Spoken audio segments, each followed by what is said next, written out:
I'm excited to kick things off this morning. I'm Carmen Colangelo, the Ralph J. Nagel Dean of the Sam Fox School of Design and Visual Arts. It's a beautiful day, and it's great to be in this room. Some of you have been in this room together before, but I'd like to just share that this space brings together lots of ideas about the Sam Fox School and our interdisciplinary structure of art, architecture, design, and the Mildred Lane Kemper Art Museum that's just next door. We love this space to have this beautiful green wall that is supported by also by John and Annabeth Weil, both in terms of sustaining the wall and creating the wall as well. And I think that's important to say because the sponsors of today's event is Ralph J. Nagel, Dean, who is the name of my deanship, but also the events that we do here are really supported by lots of great donors who have made the Sam Fox School possible, and this building, Weil Hall, that was designed by Karen Timberlake and was opened in 2019. So again, great to gather here in this space. The studios for the MFA art program are here to the south. The architecture, landscape architecture, urban design studios are here to the north. We have illustration, visual culture on this side to the west below, and below this is the digital fabrication studio, which we all share as well. So I think it's important just for our visitors to know that and feel free to look around. It is a beautiful day, and what I want to suggest today, while we're inside and we're going to get some sunlight in this room, I brought my shades just in case, you know, for this, but we sometimes you'll get the sun on you, but we're also going to have some breaks where you can also go outside and enjoy the outdoors and mingle as well.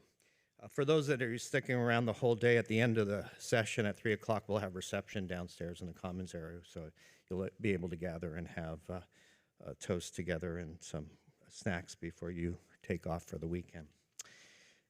This is our second AI plus design symposium, which is pretty incredible to think about that we're already doing our second one. It seems like yesterday we did our first one and it was such a hot topic, which it still is, but I think it's evolving in ways that we're going to hear about today. This one is called AI plus design symposium number 2, really learning from AI.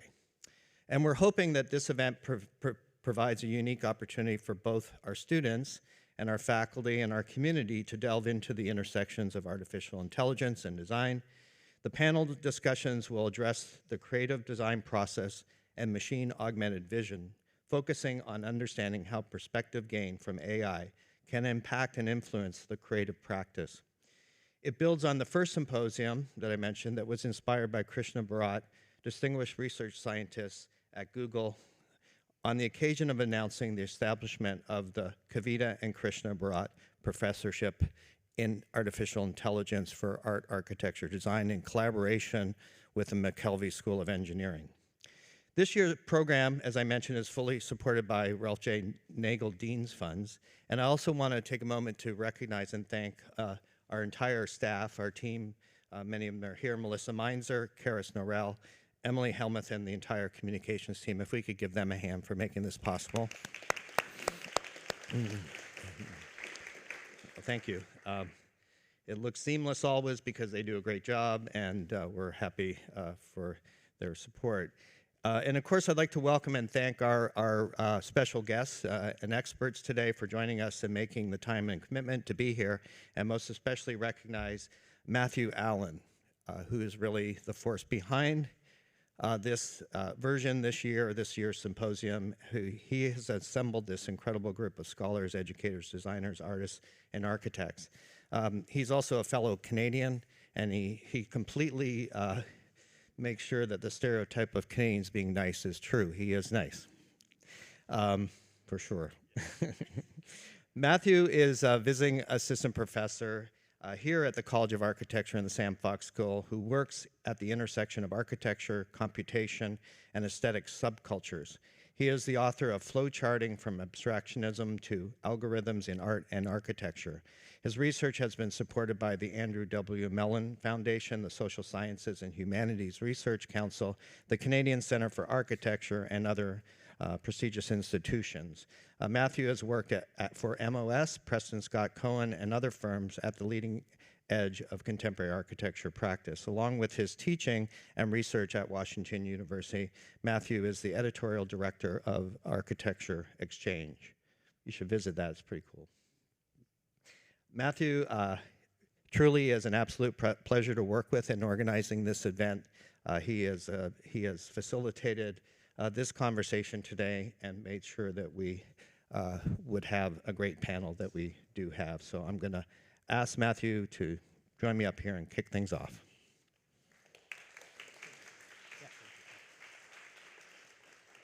Thank you for the generous introduction, Carmen. Where are we? And thank you, everybody, for being here, especially my students. It's so nice to see some of you out there in the audience.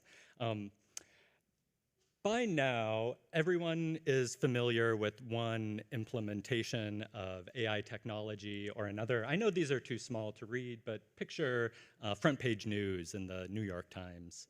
And for the past couple of years, at least, there have been new stories and consequential developments on a daily basis in the field. From Deep Blue beating Garry Kasparov at chess in 1996, to Waymo testing driverless cars in 2017, and the release of ChatGPT just 2 years ago, AI has gone, in most people's understanding, from being a kind of a curiosity to a substantial economic force. Again, here in under 2 decades.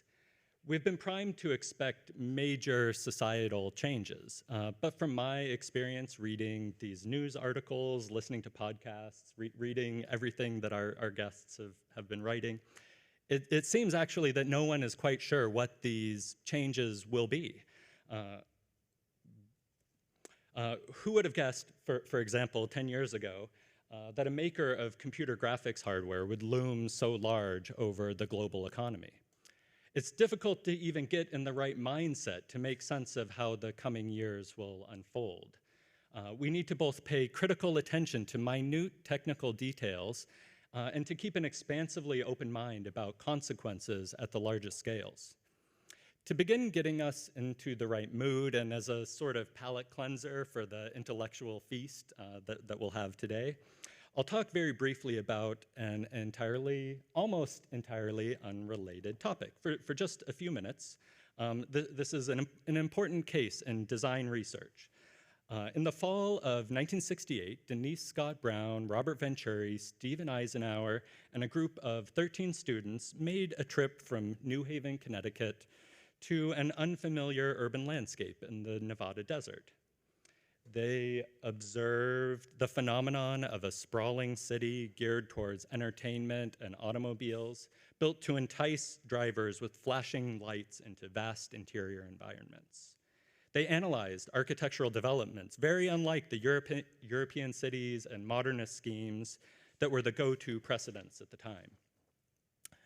And they synthesized concepts for designers to make appropriate interventions in this new environment. Some of their ideas have remained surprisingly useful in the decades since, as forces like tourism and logistics have transformed architecture worldwide. Learning from Las Vegas became a compelling model for research in the design disciplines. There are 2 parallels I want to make very, very briefly here that can serve as our guides for thinking today. The first is that we might want to imagine ourselves as anthropologists exploring an unfamiliar world, both to understand the foreign territory on its own terms and to learn something about ourselves. What might studying artificial intelligence say about human intelligence?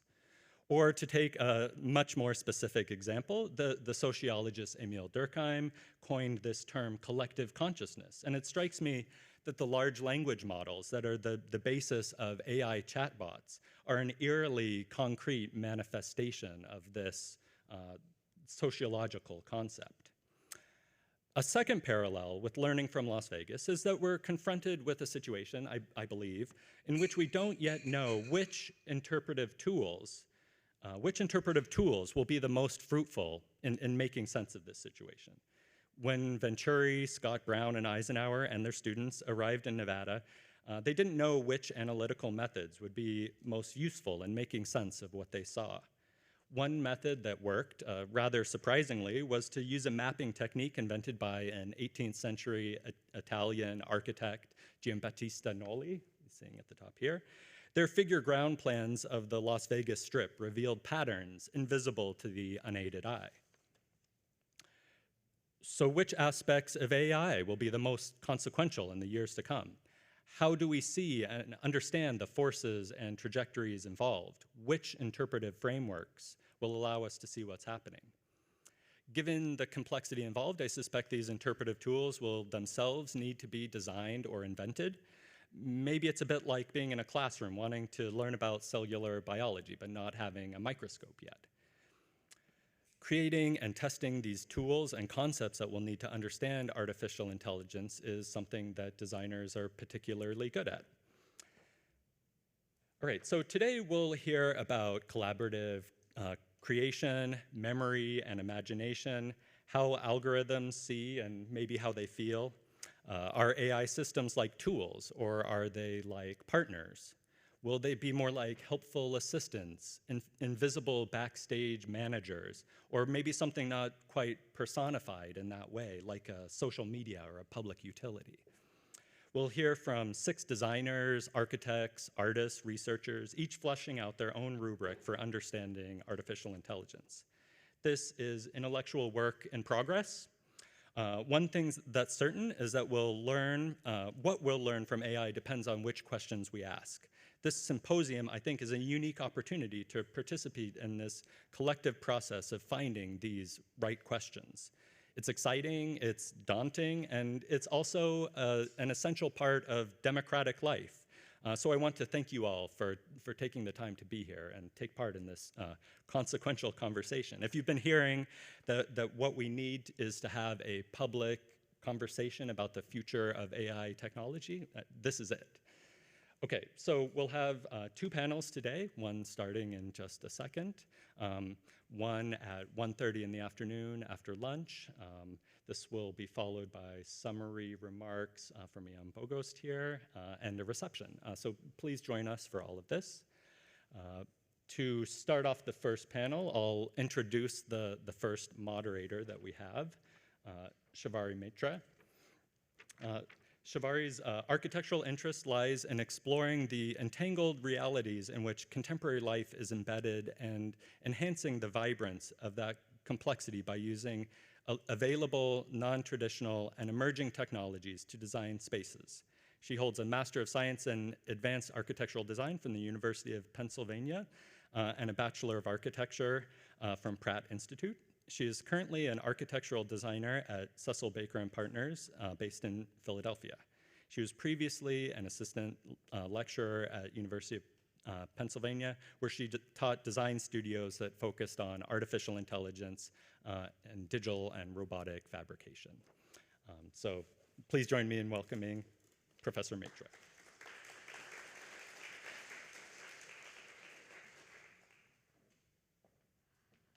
All right, good morning, everybody. And for the first panel that Matthew so eloquently called the creativity machine, I would like to invite our first panelist here, Ewan Branda. He is an educator, architectural historian, former software developer, and former architect. He teaches studios and seminars at McGill University and the University de Montreal. Branda's research interests include architecture's place in the information society, late modern architectural technocracy, and the opportunities offered by artificial intelligence in the representation and production of architecture. He earned a doctorate in critical studies in architecture from UCLA, a master's in design computation from MIT, and a bachelor's in architecture from the University of Waterloo. He has served as the Multimedia Reviews Director for the Journal of the Society of Architectural Historians and as a board member for the Los Angeles Forum for Architecture and Urban Design, the Electronic Literature Organization, and the Electronic Book Review. Please join me in welcoming Ewan here.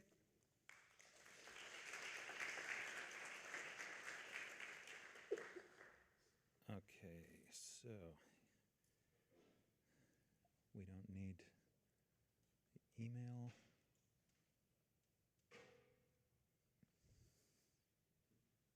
Okay, great. Thanks, Matthew, for organizing this and the invitation.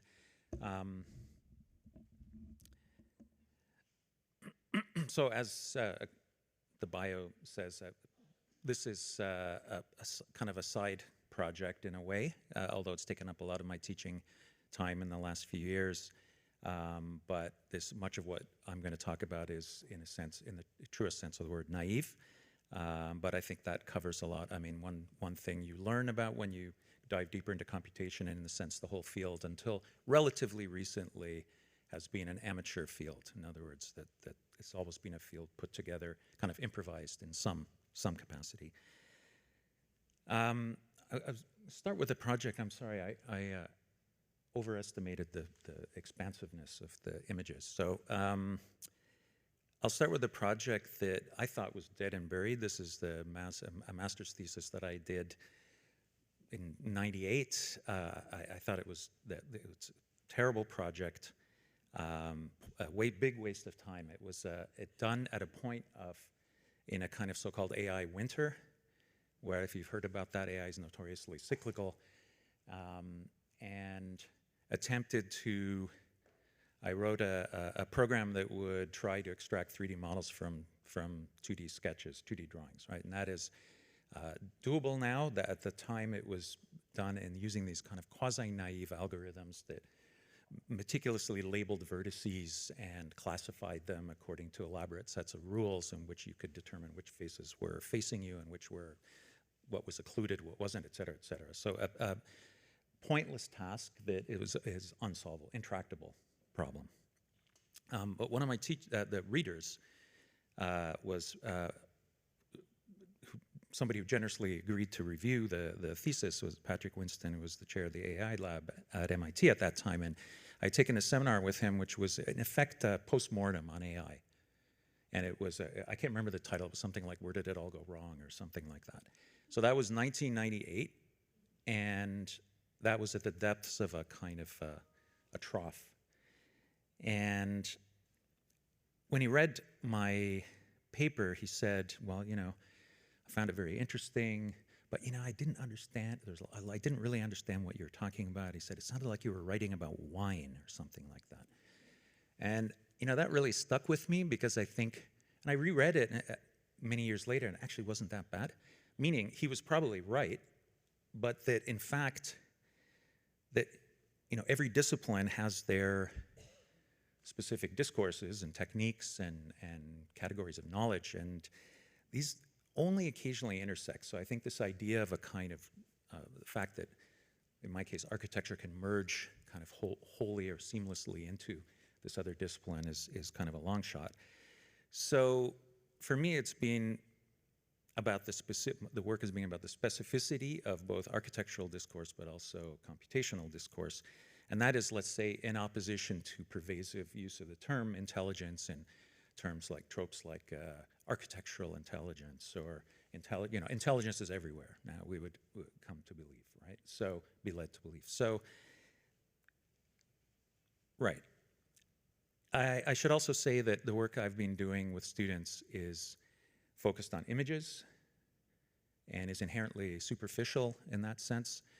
There is work, we'll see some today, by researchers who are investigating other, let's say, deeper uses of AI that goes beyond just image making, but this has been the area that I've primarily looked at.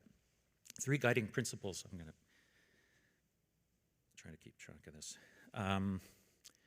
3 guiding principles for me that in retrospect, have been operative. The first, all AI is search. That's also something Patrick Winston said in passing as a question. Is all AI essentially search? And the reason that's important, I think, in practice now, is that there are a whole set of activities that fall under the broad category of AI that is not the generative AI of today, that are strangely similar. And I think, in fact, if one is to bring them into one's discipline, you have to grapple with. So for example, the fact that what we call optimization, searching through large solution spaces, the starting point of design being the random selection of parameters or values that we move slowly towards an approximation of a solution, right? These are all formalisms that are inherent to AI as search that also apply to today's.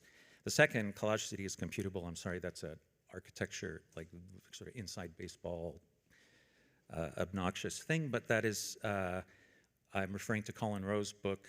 So when the first digital wave of architecture, architects in the early 90s looked back, they took the theoretical apparatus of a historian called Colin Rowe, who had engaged in a kind of analytical formalism using, let's say, ideal geometry as a fundamental principle, and then rejected. Rowe, within 10 years or 20 years, had said, no, that's over.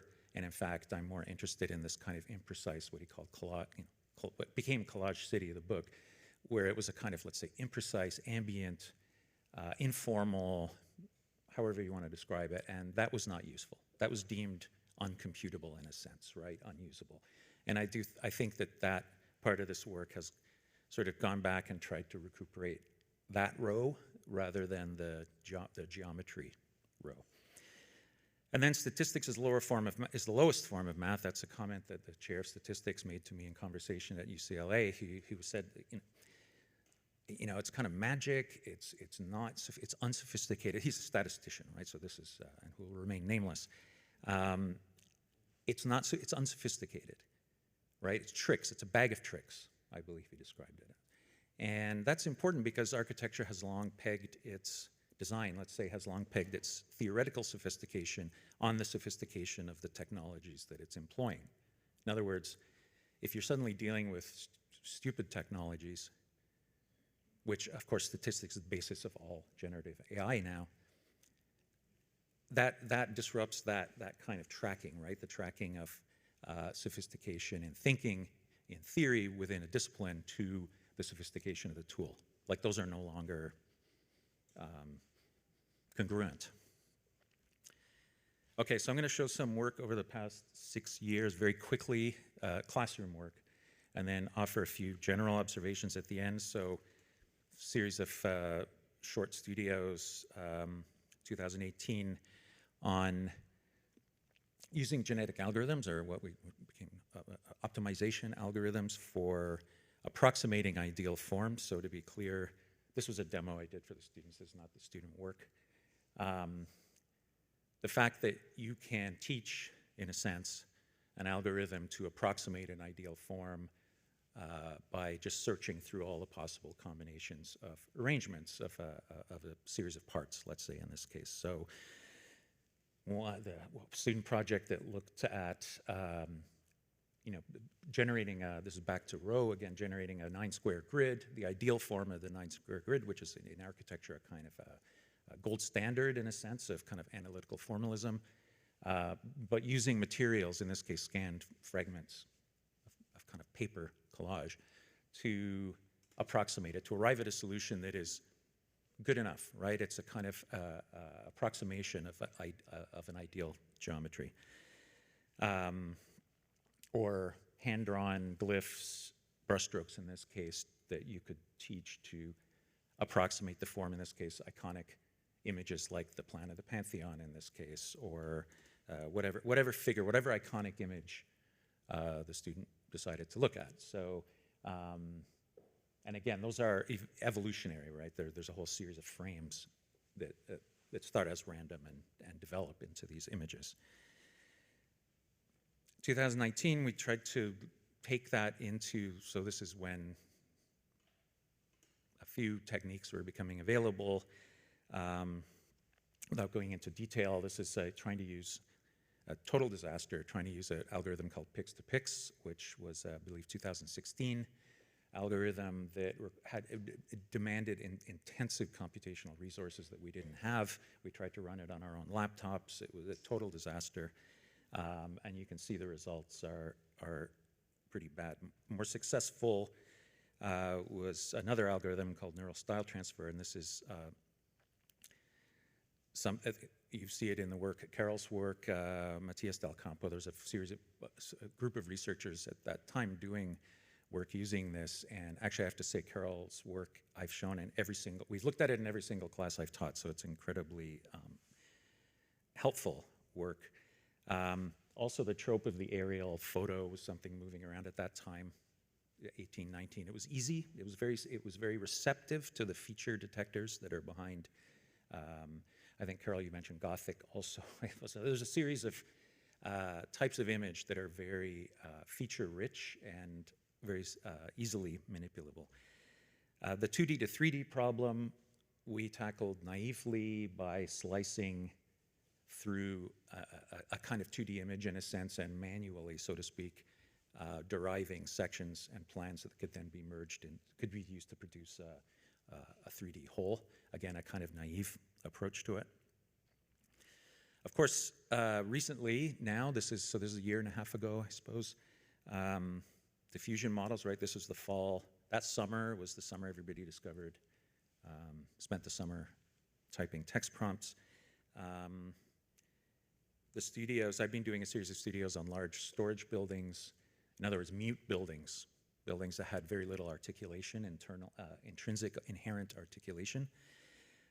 So one student project looking at the borderline of legibility and type forms, let's say the frontier of legibility when type form becomes illegible, trying to reproduce the same effect in a sense in a building, right? Something that's at the edge of legibility in terms of branding or in terms of its iconicity. Or coming up with material suggestions for proposals like, I won't go into the proposal, but same studio, proposing, so in a sense, offering suggestions for how materially to realize certain color, in this case, color studies, or just very general suggestions about formal and the form and affect of a kind of large storage building, right? Like, where do you start? So this was very tentative. The last version of the studio, which was a few months later,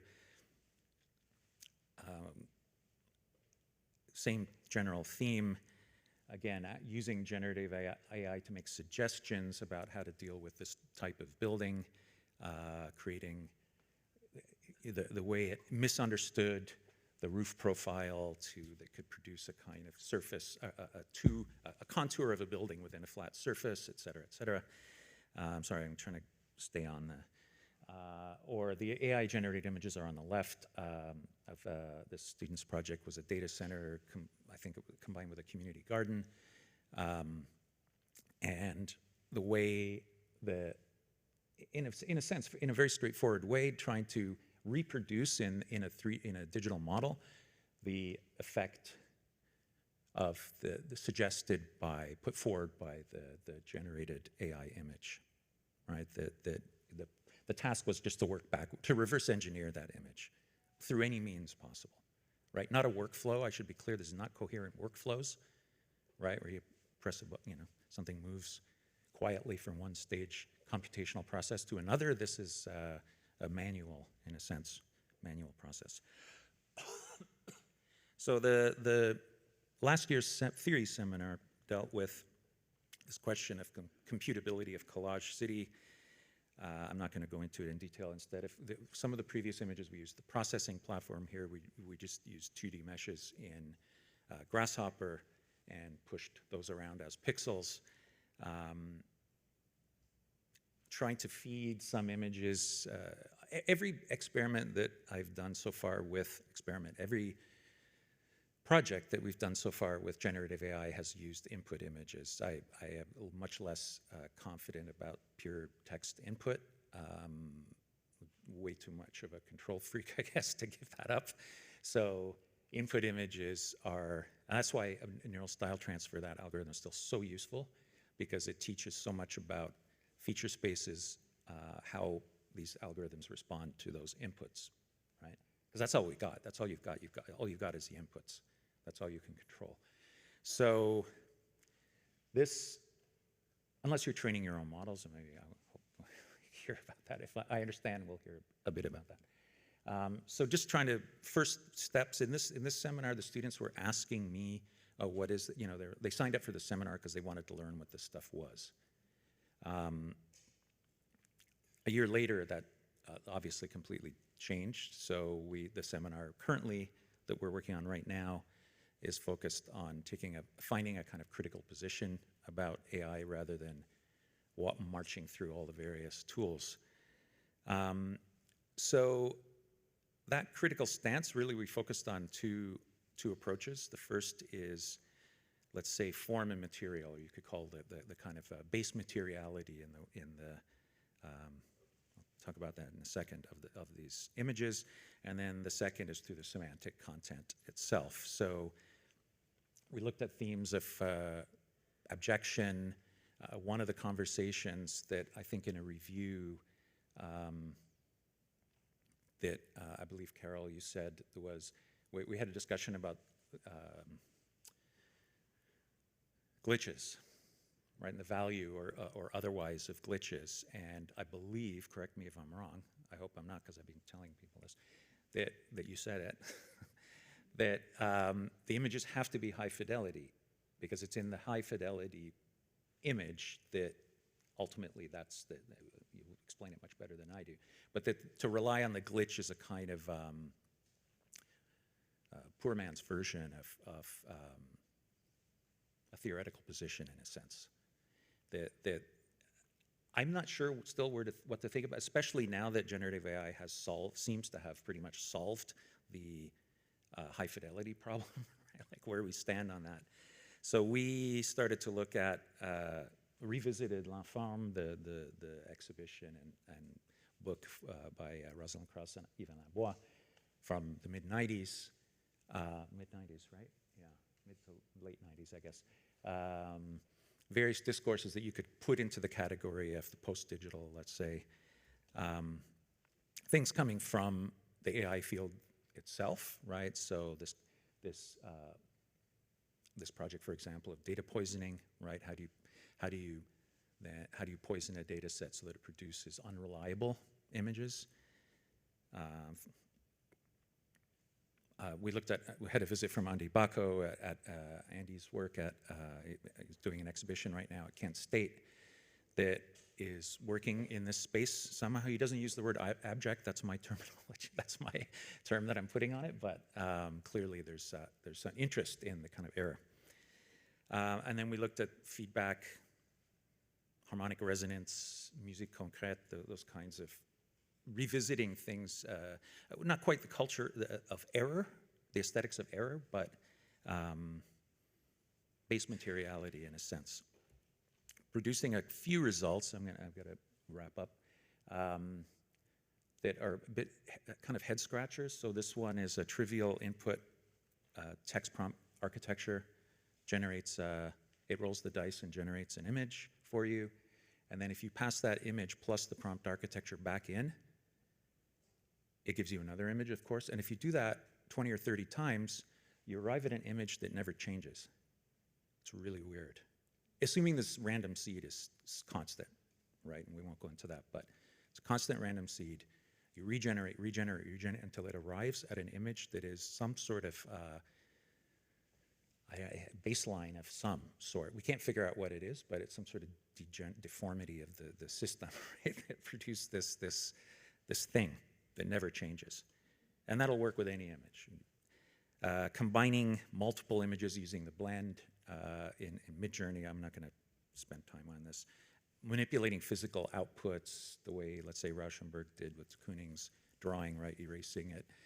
And also text and image, the semantics of it, generating a trivial image, trying to describe it in words, and then using that as a prompt, and then cycling on that, or doing that automatically, right, using a describe command or a similar algorithm to generate a text prompt from an image, which you then use as the new prompt, et cetera, et cetera. So this notion of feedback. So most of you have probably seen, if you spend any time on the AI blogs, that this book was the kind of put forward by the critics of AI, as a way to think about it. And Frankfurt's essay was started as an essay in the 80s, and then the book in 2005. What makes an argument roughly that, as opposed to lying, bullshitting is completely unconcerned for the truth. In other words, the liar and the person telling the truth play the same game. They're involved in the same game, they're just on opposite sides of what is in effect a zero-sum game.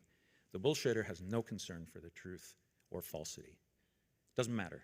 It's just not at stake in it. And that what they found was that those characteristics, those behaviors, and in particular the comportment of generative AI is uncannily like Frankfurt's bullshitter. The problem is there's still some utility in that, right? So AI is really good at representing things that are hard to draw, right? People, trees, those kinds of things. That has, I have to say, created for me, a sort of mania of simulation, where there's a lot of images being produced in school now that are describing architecture's preconditions in very vivid and powerful ways, but telling us nothing about how to respond. In other words, there's a gigantic ellipsis between these images of the conditions and the project. So to me, that's trouble. There's other worrying things about those images, right? The first is that this is a film still, so this is a documentary film. Those kinds of images protect us from the fact that reality may actually be worse than what's shown in those images, right? So this is not snow, it's not an AI-generated image. The images don't capture unbreathable air, things like that, right? There's a lot of parameters that are excluded. But as I said, third is that the most serious issue is that they don't tell us how to act. They insert this ellipsis into the between condition and project. So of course, if you're in public life, journalism, epidemiology, bullshit is a huge problem. In architecture, maybe not, right? And this is the thing. So architecture's always had this quality to it, and Carpo has written about this in terms of imitation. He doesn't use the term bullshit, but it talked recently about the return of imitation.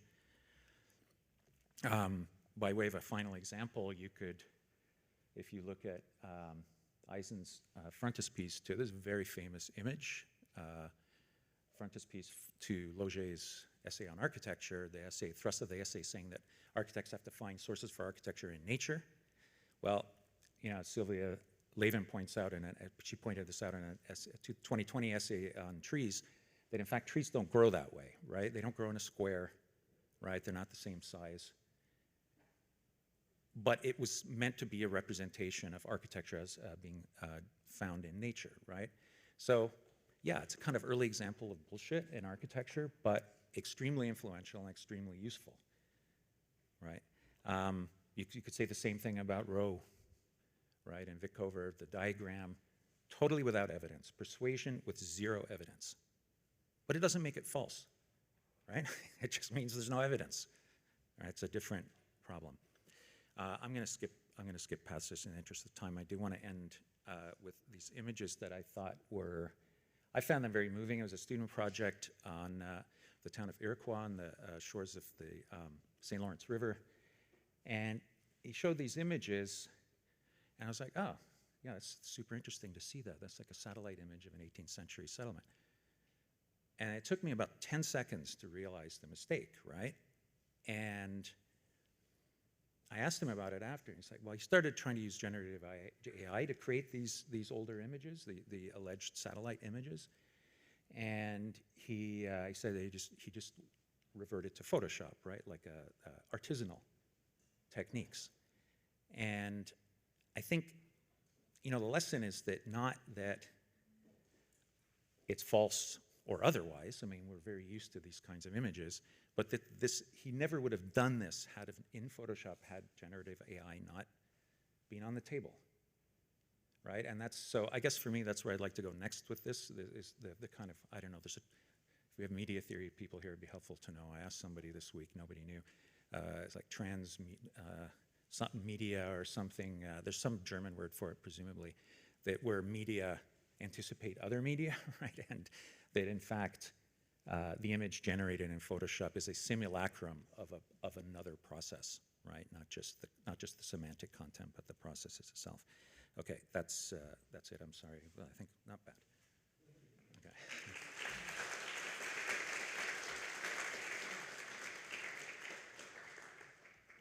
Are you plugging in, right?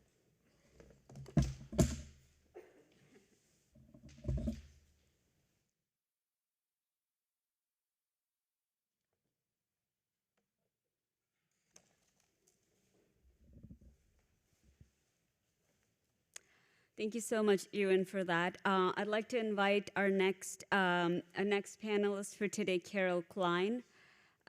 She is an architect educator who's been working with various artificial intelligence technologies since 2016.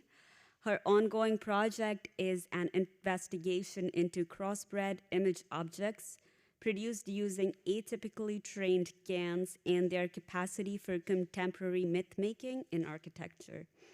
In the same way that imaginative vocabulary and metaphoric style were primary, if literary instruments for the invention of new mythologies from the surrealists, the strange and idiosyncratic qualities of images produced using artificial intelligence are similarly a kind of matter, metaphored and made visible by the cyborg imagination.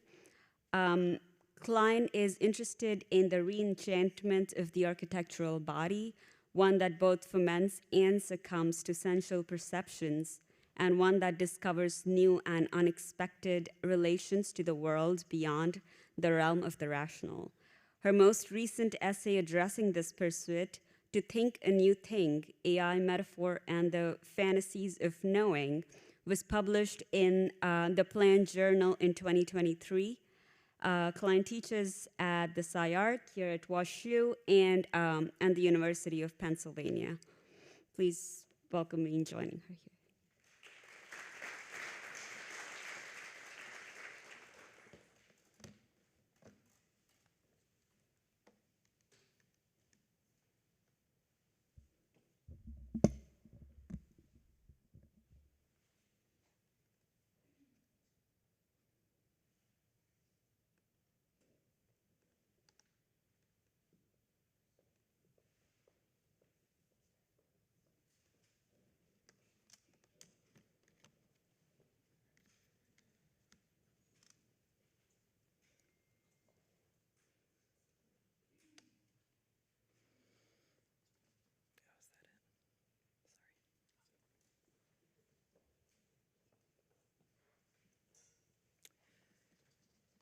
Hi, thank you, Matthew.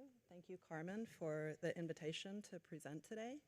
I appreciated your presentation. I very much like the poisoning data label. That's kind of what I'm going to be talking about today, except I won't call it poisoning data, or I'll try not to. So a few weeks ago, I found myself having to think about the ideas that I want to share today with you as something that I might call research.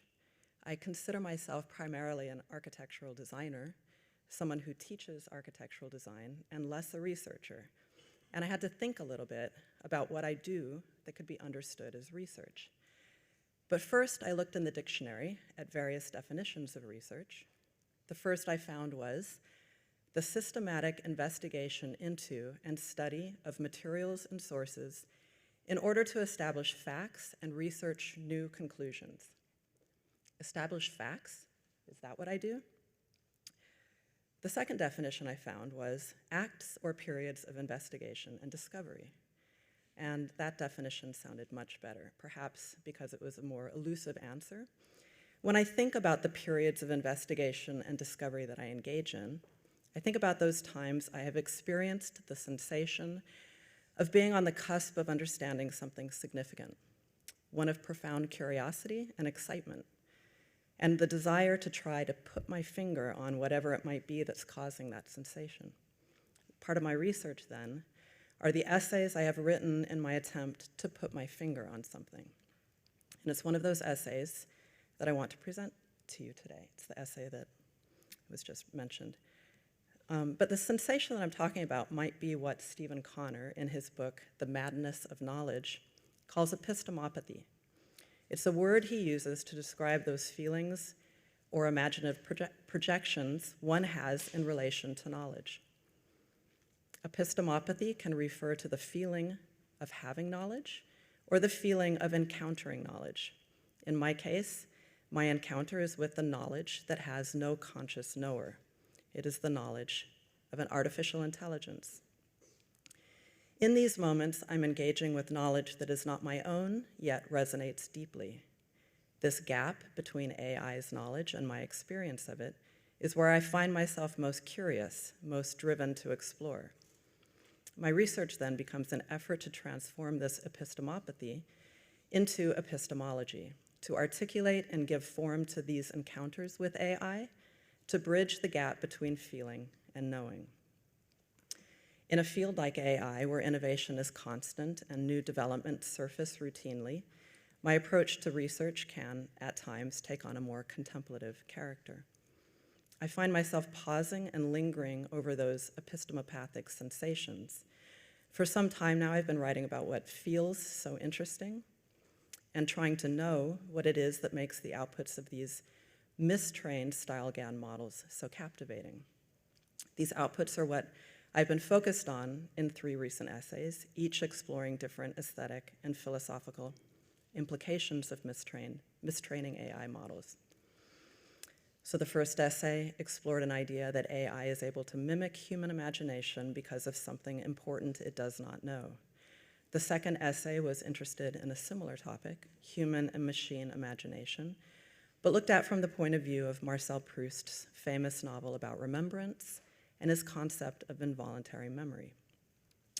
This third essay is the last essay I will write in thinking about aesthetics and imagination through the unique image generation tool of style GAN training, or rather mistraining. In this last essay, I am thinking about metaphor, specifically as designed by Jose Ortega y Gasset, but I'll get to that in a minute. I first wanted to acknowledge something about the way in which these essays are written, the curious notion of epistemopathy, which I incorporate into this last essay. It's the fantasies of knowing part of the title. And to acknowledge that although this essay is the last of this series, it is about a generative AI tool that is generally considered now to be somewhat obsolete. And I have to wrap my head around that too, just when I thought I was understanding something fundamental about AI and its imaginative and aesthetic capacity, the world of generative AI changed and might have become less interesting as a result. And perhaps this is something we can discuss at the end of the presentation. Now, because this essay indirectly attempts to posit a theory of imagination, I begin by sharing a funny little section from Louis Aragon's surrealist text, Paris Peasant, titled Man Converses with His Faculties. Paris Peasant, considered a central work of surrealism, can be seen as embodying a surrealist theory of imagination, one that values the spontaneous, the irrational, and the marvelous as pathways to deeper truths hidden beneath the surface of everyday life. In this section of the book, Aragon stages a dialogue between man and his personified faculties, reason, will, and the senses, as they apprehensively await the arrival of a mysterious and somewhat unsettling visitor, the faculty of imagination. The conversation reveals the existing faculty's anxieties and suspicions, symbolic of our inherent unease and resistance towards what we cannot fully understand or control. As these faculties voice their concerns about imagination, fearing the intrusion of chaos and the unknown, man attempts to mediate, arguing for imagination's ability to unlock insights that change the way we think about the world. The ultimate arrival of imagination is portrayed as a pivotal moment, ushering in a shift from the known and orderly towards a full embrace of creativity and the potential of the yet to be realized. This transition underscores the perennial tug of war between the conventional and the creative, between the familiar territories of what is known and the infinite potential of imagination. Why begin our discussion here in the early 20th century surrealist imagination of Paris? Because much like Man's faculties in Aragon's work, we too find ourselves at the threshold of the unknown with AI's growing ability to think new things, reimagining what we previously thought was conceivable. AI, through mistraining, activates what can be seen as its own faculty of imagination, and in doing so, challenges our preconceptions and forces us to rethink the nature of creativity and the generation of new knowledge. So, in exploring the connection between AI, metaphor, and the fantasies of knowing, I wish to examine AI's unique ability to generate what I'm calling metaphoric image objects through mistrained style gown models. For me, what's at stake here are questions about the nature of creativity, of beauty, and of the potential for AI to shape how we think about and generate new knowledge. So to begin, let's clarify what we mean by metaphor and examine several perspectives that are relevant to our discussion. In his Poetics, Aristotle wrote that to be a master of metaphor is a sign of genius. Jose Ortega y Gasset wrote that metaphor verges on magic, a tool for creation which God forgot inside one of his creatures when he made him. William H. Gass, a master of metaphor himself, wrote that metaphor means to move to a strange place, to be a word that wakes up in an unfamiliar bed. What metaphor is not, he also said, is a simple-minded transfer of a word from one place to another. Metaphor is not a word merely misplaced or misused, but an act of transmutation, one that reshapes understanding and perception. Metaphor, from the Latin metaphora, means to transfer or to carry over. It's an intricate coming together of meta, meaning beyond or across, and phrein, which means to carry, resulting in an extraordinary conceptual leap. More than simply linguistic artifice, it is a means to transcend the boundaries of the real into new realms of imagination and thought, where the act of comprehension becomes an aesthetic experience in itself. The transformative power of metaphor goes beyond providing novel language for existing ideas. It creates new entities and realities, finding coincidence and making connections where none previously existed, and in the process, broadening and reshaping our very faculties of perception. Additionally, the concept of metaphor suggests both an action and the creation of something entirely new from that action. It's the making strange of familiar symbols, creating an entirely new and utterly aesthetic object made of language, yet paradoxically indescribable. Metaphor is therefore both an action and its outcome. As an act, it is transgressive. Rules are broken, symbols too. Metaphors are destructive. They destroy those things we expect to conform to established meanings and structures, only to ultimately remake them. What is rebuilt in their place is entirely and profoundly new. It is a new thought. It is a new thing. My argument then is that this near supernatural faculty associated with human creativity and with language is also present in artificial intelligence and the unexpected images such intelligence creates. Like the new objects produced from literary metaphors, AI-generated images, particularly those from mistrained style gown models, are similarly new objects that greatly transcend their perceived qualities and constituent parts. And though these metaphor-like entities will have characteristics that superficially echo the images they were trained on, they nonetheless elude comprehension. They strike us with their clarity, yet baffle us with their ineffability, embodying the paradox of metaphor. These AI-generated image objects, much like literary metaphors, dismantle and reassemble symbols to create something new, revealing themselves as imaginative projections of a new form of knowledge. They possess the uncanny quality of being familiar enough to appear to be knowable, yet they remain out of reach of full comprehension.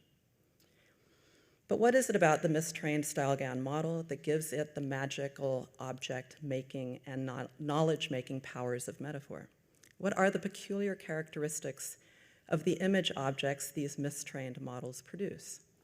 The mystery lies not just in the strange AI-constructed figures, but also in the aberrant architecture of their mistraining. Let me talk a bit about what it means to mistrain a StyleGAN model and how this anomalous process generates the kind of images we're interested in here. StyleGAN, or Style Generative Adversarial Network, is a machine learning model that is really good at generating highly realistic images. But in order to do this, it must first learn to see and recognize the images it encounters. Much like how humans gradually come to recognize and understand the world around us, it identifies features, textures, and spatial relationships within images to generate entirely new images that align with the specific category it's trained on. This learning is possible because the AI is exposed to a huge number of images, numbering upwards of tens or hundreds of thousands of examples. Now, I could choose any category of thing or object to use as an example of this process, but a linguistic metaphor will provide the most illustrative and useful insight, and one we can think about for the duration of the presentation. From Ed Atkins, A Primer for Cadavers, is this: "So we kiss like long grass concealing vagrants." This perplexing metaphor, like any good metaphor, sets two unlikely things next to one another: a kiss and long grass. Now, to effectively train a StyleGAN model to recognize and generate images of long grass, it's essential to create a diverse data set that includes a wide range of grass images. Diversity in an image data set is crucial to a well-trained model. Just like humans need to see many examples of an object to fully grasp its essence, the StyleGAN model also requires exposure to a variety of types of images in the category it is being trained on, in this case, grass. And so we might include pictures of long grass after a drought, long grass trampled underfoot, and long grass concealing vagrants, to name just a few variants. A StyleGAN model trained on a large, well-curated data set of images of long grass will easily be able to produce countless, unique, highly realistic images of long grass. This is, after all, what this machine learning model was designed to do. But consider a scenario where the training data set becomes incongruous, where the images from a new category of things are included in the data set of images of grass. This would be a clear misuse of the script, in obvious conflict with its intended purpose. Let's return to our data set images of long grass and add a new category of images of the kiss being compared to long grass in our metaphor. For the category of kiss, we might choose to include images of lips puckered, lips drawn into a smile, or lips parted with bits of white teeth showing. If we add thousands of pictures of lips in a variety of states or forms, the StyleGAN will have to reconcile them with the existing pictures of tall grass. This convergence of disparate elements within the training data set leads to a unique form of mistraining. It introduces a creative challenge for the StyleGAN, leading it to generate images that are unfathomable combinations of these distinct categories. How does this script manage this? What is the new image object that is at once a kiss and long grass? What commonality could possibly exist between the kiss and grass, especially grass that harbors vagrants? This confusion, this conundrum, is what the StyleGAN model faces when it is improperly trained with images that belong to distinct, different categories. This is what we mean when we say our StyleGAN model is mistrained. So let's now try to imagine a kiss like long grass. Unsettling, right? Uncanny. Something appears to be familiar, but then again, there's really nothing familiar about this. How does one make sense of such unreasonable juxtaposition positions of language or of image. In his essay, An Essay in Aesthetics by Way of a Preface, the philosopher Ortega y Gasset suggests that a metaphor like ours works by stripping away the familiar traits that we associate with things, the visual and physical characteristics that lend a kiss and long grass their recognizable reality. In doing so, the juxtaposed objects in our metaphor are inherently disassembled or negated, leaving a kiss no longer a kiss and long grass no longer grass. By willfully rejecting those aspects of the objects that give these objects their conventional meanings, we are left with what Ortega y Gasset refers to as insignificant, those qualities that escape notice. The overlooked features of those objects then get reorganized and reassembled into a new entity, highlighting the essence that connects them beneath the surface of their everyday identities. And Ortega y Gasset argues that the new object made by the metaphor is fundamentally an aesthetic object. We can call it the aesthetic artifact of the metaphor, one that, and I love this quote, reveals a corner of beauty that otherwise would have remained unexploited if language here were confined to their original meanings. That is, if the kiss were never juxtaposed with the long grass. Encountering a metaphor as disorienting as a kiss like long grass disrupts our conventional way of seeing. It dismantles our standard frameworks for understanding the world. Comparing a kiss to long grass forces us to look beyond superficial appearances, prompting a deeper exploration of what these entities could subtly convey or embody together. Despite their initial apparent disparity, this metaphor here doesn't draw a line between 2 points of similarity. It opens up a space for recognizing connections that escape our usual categories of understanding. Additionally, those previously imperceptible aspects are those we associate with emotions rather than any visible or practical features. The metaphor then doesn't merely link disparate objects together, but remakes them, foregrounding the elements that evoke a felt reality rather than an objective one. In metaphorical thinking, then, specific objects such as a kiss or long grass transform. They no longer appear as they originally did, becoming instead experiences of sensation or emotion. This shift, according to Ortega y Gasset, moves them from their real place to their emotional place. Having lost their recognizable attributes, what's left is an emotional fingerprint of sorts, a knowing that's felt rather than understood. This is the context in which metaphor is made, where language reaches its limits and where the ineffable becomes something palpably felt. On the other hand, the images created by the mistrained Stylegan model are strikingly vivid, in high resolution, with sharp edges and vibrant colors. They are unambiguously present, readily observable and analyzable. In other words, we can see them. Yet their clarity only adds to their mystery. Despite its tactile and observable precision, the image object remains as enigmatic as the metaphor made of words. Another contrast is this. The objects being compared to in a linguistic metaphor, the kiss and the long grass, are familiar. We can name them and therefore already possess clear mental images of them. But the elements that the model is trained on, those that ultimately make up the Stylegan image object, are inexplicable and unidentifiable, assuming that I hadn't already shown you the training data set in this presentation. While we grasp the individual elements of a literary metaphor, the Stylegan's creation leaves us with only the bewildering result of its unseen combinations, presenting an image as mysterious and elusive as the metaphor itself. But what does this have to do with knowledge or knowledge creation? The philosopher Gilles Deleuze wrote about knowledge and thought in his book, Difference and Repetition, in a way that's very useful for us here. He wrote that thought is not a natural or an automatic function of the mind, but rather a rare response to moments of disorientation. Thought, he says, happens only when we are confronted with something we cannot immediately recognize or categorize.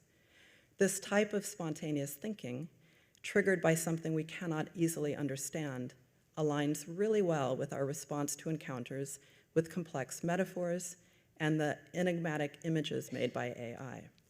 When we encounter a metaphor that's as perplexing as a kiss like long grass, or the hard-to-grasp images generated by the AI model that hasn't been trained properly, our cognitive faculties, Deleuze argues, are unexpectedly engaged. Deleuze's idea of thought as a reaction to something that is disruptive and unfamiliar supports our own exploration of the cognitive impacts of metaphor and AI. The unsettling nature of metaphor, where familiar symbols are made strange, and the peculiar outputs of AI, where known visual elements are reconfigured into something unrecognizable, prompts this kind of reactive, almost involuntary thinking. For Deleuze, thought is an encounter with the different that produces difference. If it can only be sensed, this is because it cannot be perceived or recognized. Thought begins as a feeling, Deleuze also says. After the action of metaphor or AI's mistraining strips away the recognizable features of something, we are left with only the feeling of those things encountered, the felt kiss or the felt long grass. Consequently, the product of metaphor and mistraining, the genuine aesthetic object, is also a thought, a new thought, the ephemeral representation that wants to be known, and the ephemeral object of knowledge itself. But what happens when we encounter knowledge that exists outside of ourselves, such as the knowerless knowledge produced by artificial intelligence? This is the kind of knowing that I introduced at the start, which Stephen Connor terms epistemopathy. Derived from episteme, meaning knowledge, and pathos, meaning emotion, it refers to a state where knowledge is deeply entwined with emotion. This type of knowledge could be more accurately characterized as intuitive, a kind of felt knowing. To assert that the metaphor, we kiss like long grass, holds an objective meaning contradicts its very nature. Ordinary interpretation of metaphors often rely on the interchangeability of one object for another, a conceptual substitution. However, the comparison here doesn't rely on logical equivalence, but on an emotional resonance. The kiss and the grass share not an objective similarity, but a similar felt significance. Similarly, the image objects created by mistrained style-GAN models prompt a reaction that defies our inherent need for recognition. Like the metaphor, these images occupy a space beyond logical explanation, where the usual markers for knowledge are absent, and yet they provoke a profound knowledge feeling. This knowledge does not declare itself through familiar forms, but is felt in the encounter with the unfamiliar, with what cannot be readily named or known. In addition to describing feelings of knowledge, the term epistemopathy also speaks to the fantasy of knowledge, suggesting that our grasp of understanding often involves imagining what we think knowing something feels like. Fantasy, we know, is an inherent act of imagination, often directed toward the improbable or impossible, and is tied up with the desire for the imaginative constructions to be true. However, fantasy is not always the opposite of truth, but rather something we invest in as being true. This concept of fantasy of knowledge resonates profoundly with the workings of metaphor and AI. The new object from metaphor, or the new image object from style-GAN mistraining, are more than just new entities.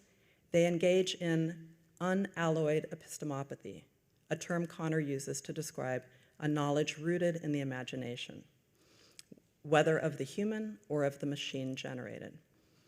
In much the same way one can only think by way of a fantasy of thinking, imagination also depends on those fantasies about what it is to imagine.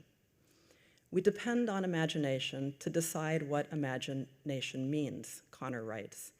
Here, the StyleGAN-generated image objects are not just visual artifacts, they are a fusion of reality and fantasy, the product of the interplay between human programming and AI revelation, which ultimately reshapes our perceptions of truth and knowledge. Done. Thank you.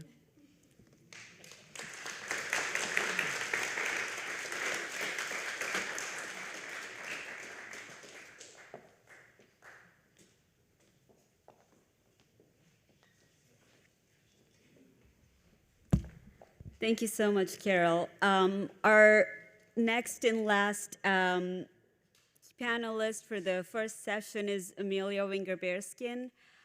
She is an artist who innovates with artificial intelligence in ways that positively impact our community and the environment. She is an associate professor of artificial intelligence and the arts at the University of Florida, and founder of the university's AI Climate Justice Lab, as well as the Talk to Me About Water collective. She also founded Wampum Codes, an award-winning podcast and ethical framework for software development based on indigenous values of co-creation. Wampum Codes was awarded a Mhatre Fellowship embedded at the MIT Co-Creation Studio from 2019 to 2020. She has continued her research in 2021 at the Stanford University as an artist and technologist in residence, and has been part of a variety of additional award-winning projects and nonprofits, which I'm sure we'll hear a little more about today. Winger-Bearskin is Haudenosaunee Iroquois and a federally enrolled member of the Seneca Cayuga Nation of Oklahoma. Please join me in welcoming her here.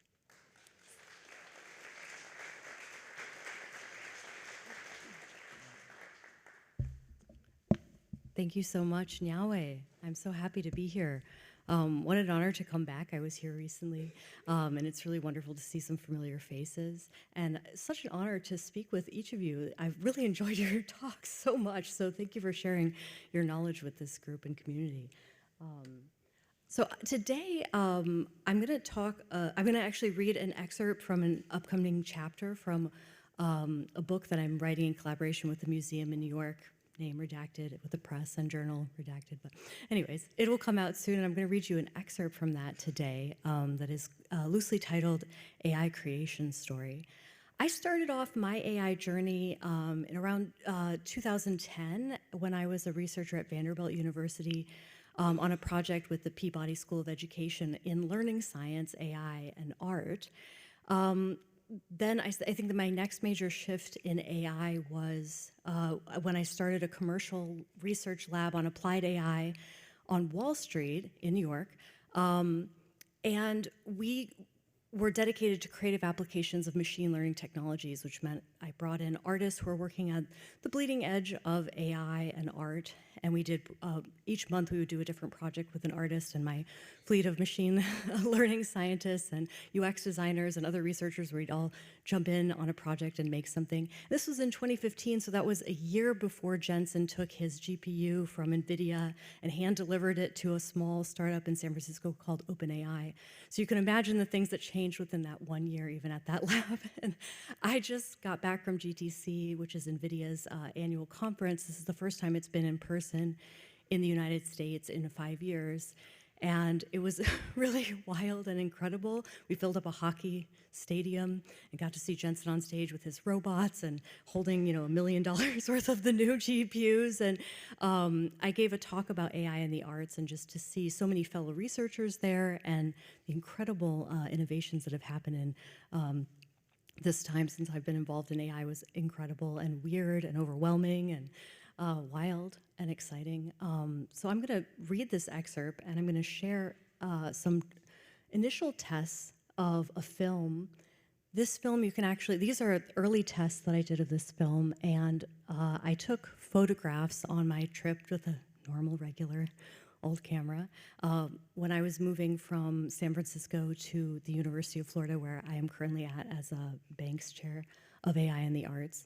I took these photographs, and I'm using somewhat old AI. Like we even used this in the 2000s, which is just pixel morphing, mixing one pixel towards the next. It's pretty basic. We had some antecedents of this even in the 70s, right? It's pretty old stuff.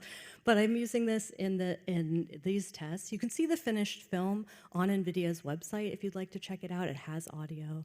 But these are just some early tests, and I'm going to play a couple of these videos. The next video, I'm taking images at Governor's Island, and I'm delaying in-painting technique where it removes all the buildings, so all you see is the harbor, and you see sort of a rewilding of the space, but I delay it so you can sort of see the glitches. I did it the first time, and it just looked like a nice view of a harbor. No one could tell it was Governor's Island and actually the New York City skyline because it worked so well. So I was like, how do I mess it up? I'll delay it so you get to kind of see the processes, the raw edges. So I'm going to play these videos while I read you this excerpt, so it's a little bit of story time if you want to, just get comfortable. All right. Creation stories are important to all cultures because they embed values, scientific know-how, tools for future generations. Creation stories are a special kind of story because they do not simply provide an account for why the world is the way it is, but they also orient us towards possible futures that exist in accordance with our values as a society and produce a foundation upon which we build a shared civilization. For example, in the King James Bible, we have those famous lines, "In the beginning was the Word, and the Word was with God, and the Word was God." Those three clauses were already set up for an entire logocentric cosmology that will inform the entire course of Western civilization. The Western mode of understanding the world, writing, recording, delineated, are all contained in this very first sentence, like an oak and an acorn.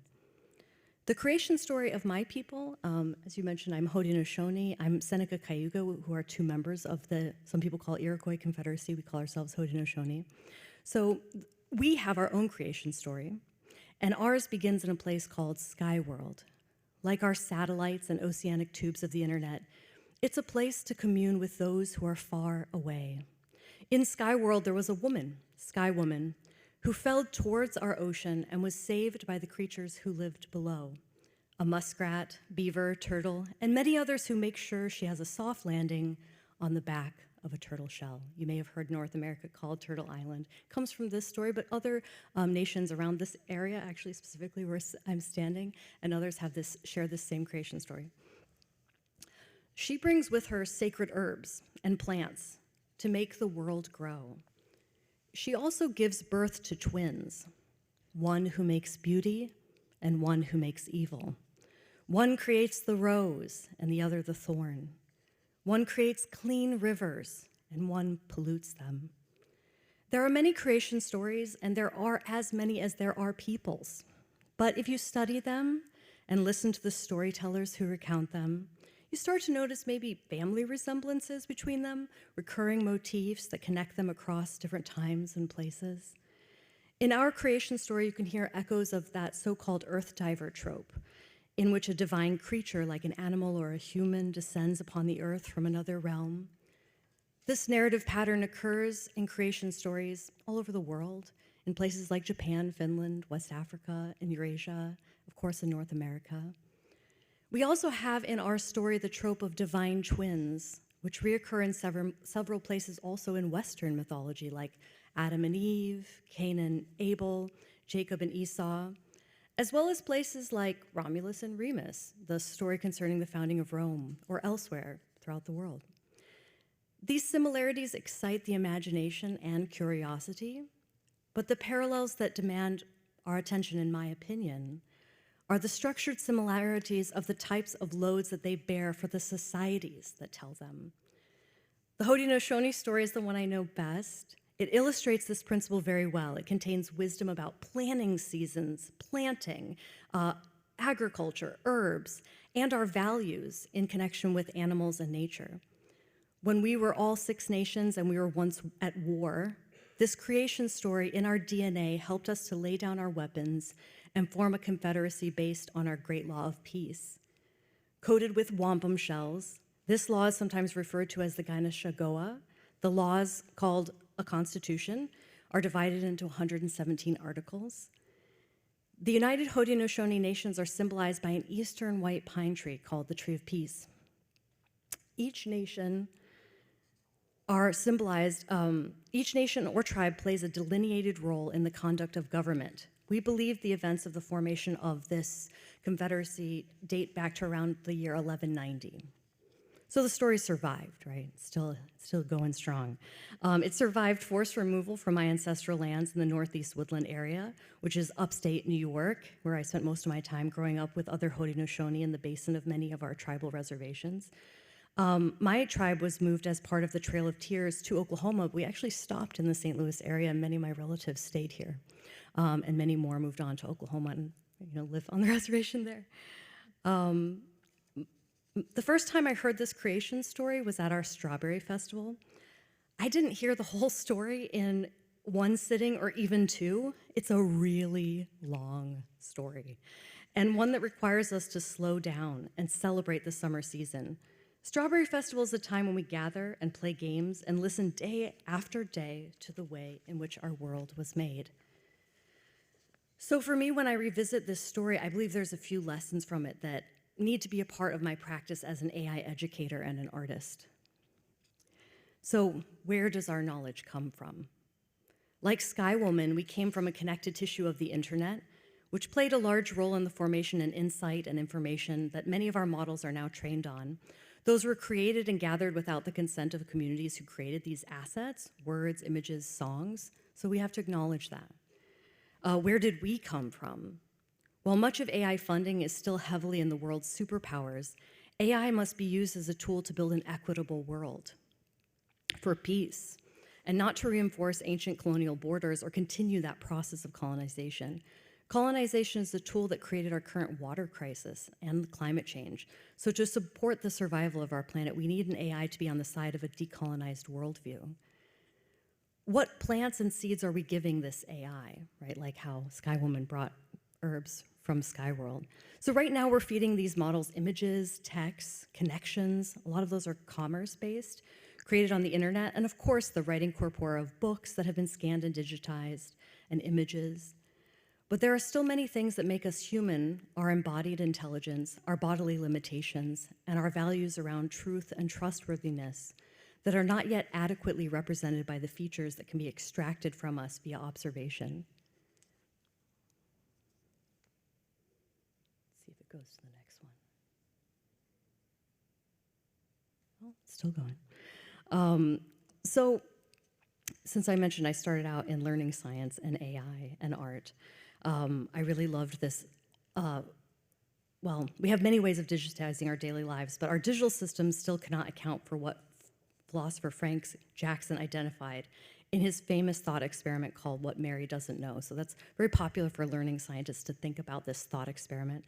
And he wrote a book called There's Something About Mary, not to be confused with the film, but they have the same name. But I love thought experiments because they're things that aren't like solved. It's like exercises for your brain where you get to just think about them differently throughout your entire life. And I thought about this experiment very differently in 2010 in regards to AI as I do now. But for those unfamiliar with this thought experiment, Jackson imagines a scientist named Mary. And Mary was raised in a lab. This is pretend, there's not a real Mary, it's just a fake man. Anyways, so Mary knows everything there is to know about human sight, how to measure it, how to understand light, how biology responds. She's essentially a sight expert in all ways. But in her world, there is no color. She lives in a black and white lab, and she sees everything via the internet or cameras as black and white. When she leaves the lab, and this is the thought experiment part, what is it that she learns, right? When she sees a rose for the first time, not in the lab, and she sees that color red, what is the thing that she did not know before? That's the experiment. So Jackson calls this missing knowledge qualia. It's the actual experience of, in this case, feeling in your body, experiencing, seeing red. Our modern AI systems are sophisticated, computational models that we try to deploy in order to approximate many different types of qualia, but they don't yet have it. But that doesn't mean that there aren't hundreds of disciplines that are all working to translate computationally through design, art, architecture, computer science, biological sciences, ways in which we can approximate that qualia, but they don't have it yet, right? That's the problem we're working out, right?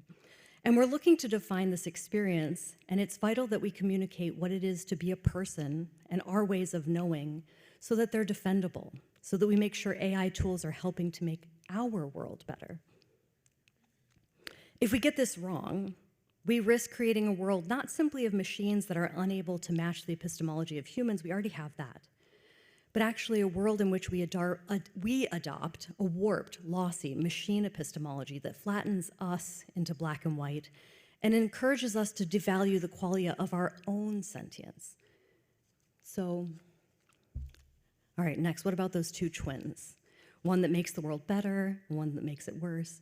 Well, there's already a duality built into the way we discuss AI, which you can hear even in the tension between those two. AI has the ability to read data points that are created by the billions daily, and humans, we don't have that ability.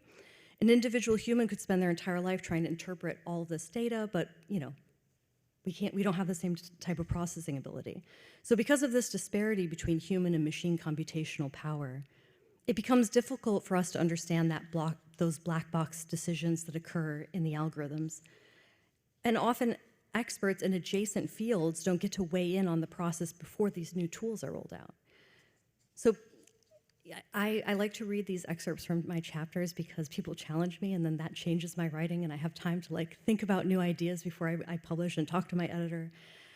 Also, just in other adjacent talks I give, I like the questions that people ask me because it makes me think about ways that I'm missing in the way that I'm describing how I'm using AI or how I'm working with AI. So I'm just going to tell you some of the questions that people have asked me. So they often ask me, what does AI think about this or that? And this isn't just in talks, sometimes on the news. People are like, what does the AI think about this? As if there's just one AI, right? That we've jumped past this whole phase of experimentation, regulation, and arrived at a sentience where there's only one true AI. And it speaks, and maybe we just listen, right?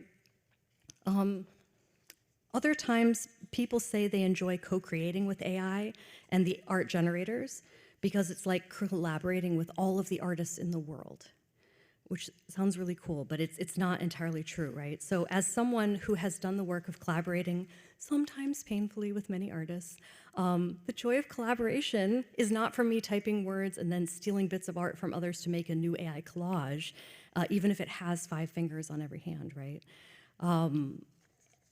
When you ask an AI generator to paint you a night sky, you'll likely see something found in the Western canon drawn back to you. When you ask ChatGPT to write you a poem, it rhymes in English, although me and my students are trying to expand this to see how well it's doing in other languages. I had a friend who even tried to ask it to translate the Lord's Prayer into Navajo. And he said some of the Navajo words were correct, and some it just made up. This is just made up a Navajo word, which is kind of wild. Anyways. So, and we've certainly seen the way, so the magic that we could do is interrupted through this tool, which hides human workers and those moderators, those millions of moderators around the world, primarily in the global south. And it presents back to us something from scratch, but it was stolen, right? So we certainly have seen the way AI has been used to track people, suggesting continued bias in police enforcement, sentencing, and continued implementing biases in hiring or lending or in other financial systems. So that's our present. But to look towards our future, I think we need to look at the creation myth that we are building together for this new AI age. We need to think of a collective creation myth, a myth that does not cast AI as the aristocrats, making art and writing poetry and deciding our political destinies while we humans are left to toil in unsafe conditions at 9-to-5 jobs, earning a minimum wage that can't keep us out of poverty. I work with AI because I do believe it's a tool that can help us understand, simulate, and interrogate climate data in a way that can help us adjust to our climate crisis.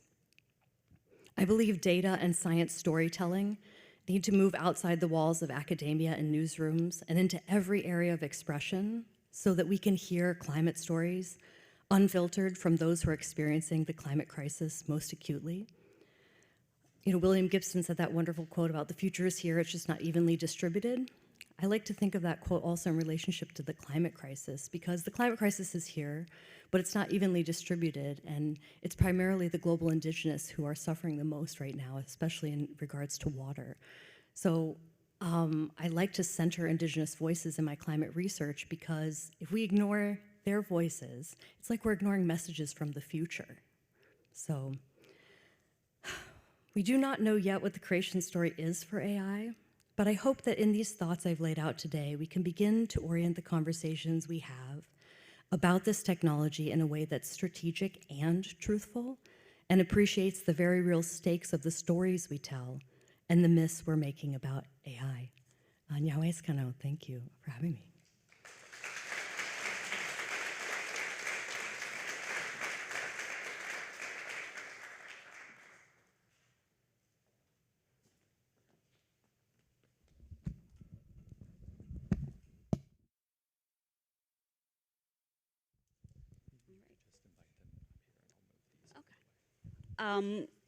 I'd like to invite all the panelists from the first panel over for a discussion about some of their work.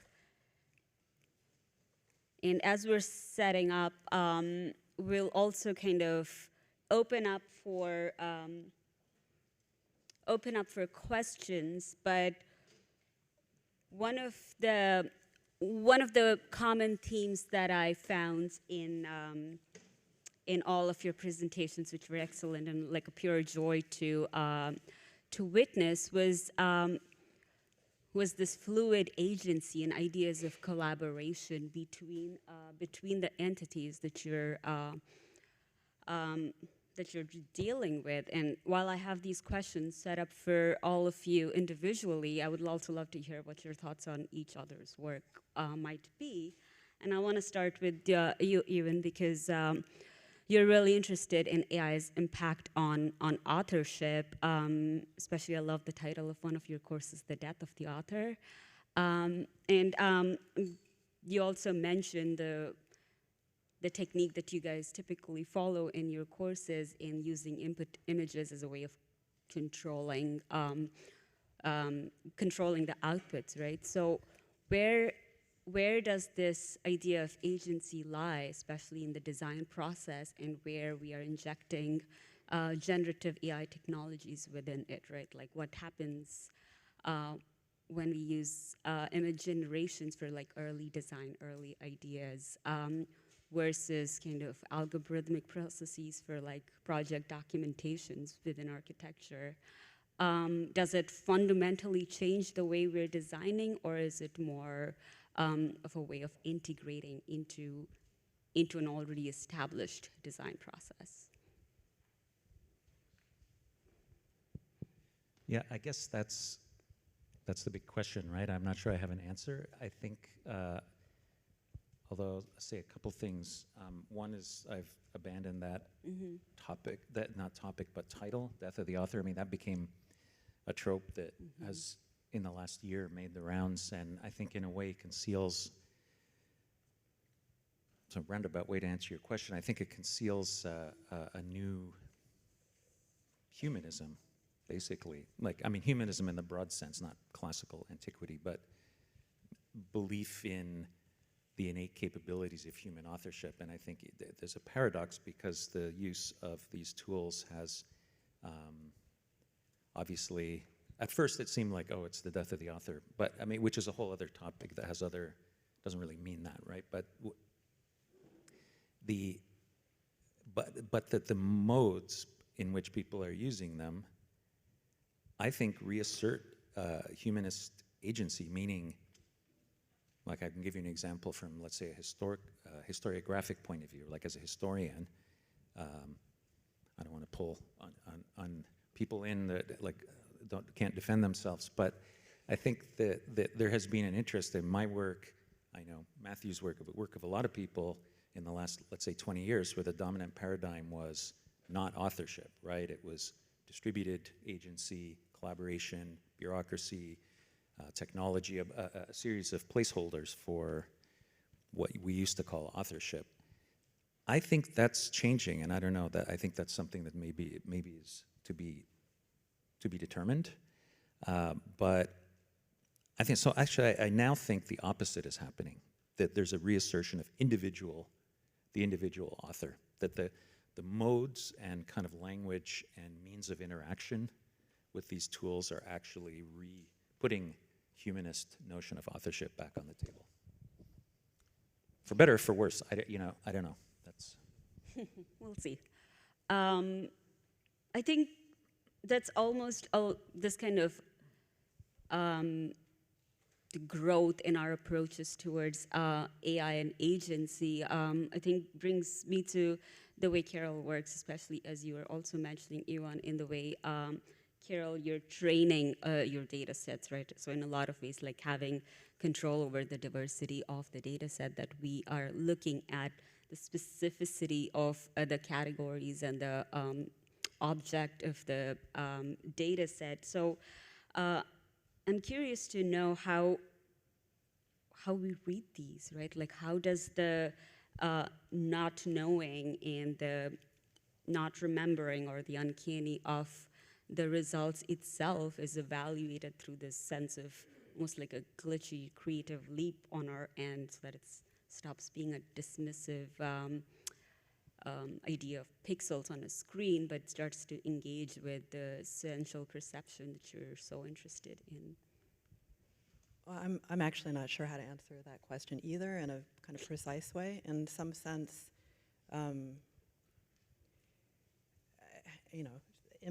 some images, perhaps not all, like compel, right? Mm-hmm. And so you're forced to figure out whatever it is that's compelling you. Yeah. So there is a kind of distance between how one might understand these outputs and the kind of relationship you have to them, this relationship of being drawn to them, or them being so suggestive of something new, something beautiful, something you haven't experienced before. And so it's the kind of the closing of that gap. And in some ways, that's what I've been trying to do in these writings, is to not just let them be without any kind of consideration, simply compelling or just simply there, simply beautiful, but just to begin to think about them. But I wanted to kind of make a comment about the authorship in a way, and it's just remembering that when I was first teaching these things, my first studio, in the studio brief, I really wrote about kind of a collaboration, kind of a, like, really wanting to believe, or at least wanting the students to believe especially, that there was a kind of collaboration. That, like, what would it mean to, like, actually collaborate with this thing? You know, what could you possibly imagine, what you could possibly kind of could happen if you have this other intelligence? I resisted calling it a tool for like years because I was afraid that it undermined the idea of kind of collaboration. But in hindsight, I think it may just be a kind of prosthetic for authorship in a way. It becomes this kind of an extension, but an extension that's so rich and something that, and I suppose in that way it's a tool, but I still hesitate to kind of use that term. But it's a kind of prosthetic that, I don't know, it enhances your imagination. It enhances your creativity. It enhances the way in which you can be in the world as a designer, right? Anyway, so I used to want to kind of hold on to this and figure out how to make it as true as possible, this idea of collaboration. But now I think it may be a little bit, so the idea that authorship is becoming either something that's accepted or embraced, or something that we're not trying to, like, we're embracing that ego again. Perhaps it has something to do with the fact that that ego can be, in some degree, sublimated from this kind of prosthetic kind of, metaphor. Do you mind if I'm sorry, I don't want to take over here, but to respond to a very specific point, at one point last year, I switched the focus of the studio. Wasn't particularly successful, I don't think, but from when generative AI, when we just came online, so to speak, we, the idea was let's say the default was the production of a kind of camera-ready, rendering of a total object, right? That was the right. So people are banging out, one image after another of generally a kind of corner view of a building. And I switched the prompt, the studio prompt that semester to something that was more like, so I use a lot of music analogies, that it was instead of, if the default prompt that we've been working with was a song co-written by Kanye West and Taylor Swift, right, which nobody got the joke, they were too young to get the joke, but anyway, which delivers in a sense of rendering, right, in that case a rendering of a song, that you would ask it for 8 bars of 120 BPM in G sharp, ambient noise, blah, blah, blah, right? You would have it give you back some kind of raw material that you could then, that was useful to you in some way, right? And I do think there is a role. So it's also not quite the tool, because maybe it's more like the intern or something, I don't know. But it's not the tool, because it's not extending something you would do anyway. It's doing something you can't do. But it's not as grand of an ambition, right? Just one last thing. I was just thinking that it's still kind of authorship-ish. When you come across something that you're interested in, something you may have done, and it's out there in the world, and you think to yourself, God, I wish I did that. I wish I was the one that did that. I wish I came up with that, or wrote that, or made that. But AI is a little bit like that, I think, right? Where at its best, it's like, I wish I did that, except you kind of did, So that's but it's a weird relationship to authorship, because you have this, it's still a little bit external to yourself, but it's also, no one else did it, So there's a funny kind of, something funny. That's what the lawyers are working on right now. It also sounds like we're struggling to find the right language to define this, right? So it almost feels like we need new language to start to understand and apply ideas of agency and authorship and collaboration, which doesn't lie in the kind of distinct ways that we've been grown to think about them as designers. And to a similar point, Amelia, your work focuses on decentralized storytelling a lot. And at first glance, there's so much kind of overlap between this crowdsourced narrative generation as well as the data-driven AI storytelling worlds. But there's also some kind of disjunction between the two, where you start disassociating maybe with something that seems as objective, or sometimes wrongly objective, as computer technology. So how do you make that kind of shift productive, especially, and I loved that you brought up the what Mary doesn't know thought experiment, because it starts to rely on that kind of ability to not share those qualities of humans, right? And you also start to take on the project of addressing biases in these technologies, and how access to technology becomes a large issue in representing whether it's climate crises, indigenous populations, and struggles of the global south. So in a lot of ways, there's like many layers to the way you're approaching this work. Where is that? Thank you so much. It's such a great framing, and I appreciate that, and I really enjoyed each of what you were talking about as well. Well, so I'm going to first define what I mean when I say decentralized storytelling. It's a term that I came up with, and it's twofold. It's in one way describing the way we use storytelling in my culture as an Indigenous person, but it's also something I noticed in my son is Gen Z, he's 22, and it's something I noticed as he was growing from like 7 to now, the way that he creates stories and participates in stories and consumes stories. And his experience is very similar to most of my freshmen as well. I'll give you one example, right? He doesn't watch TV shows or movies. No interest. My students, same. Very, very rarely can I say a reference in a film and they're like, I have seen and or care, right? Very, very rarely, but what did he do when he was 10? So he was very into like the Homestuck universe. Homestuck was a web comic that then became videos and video games, Discords.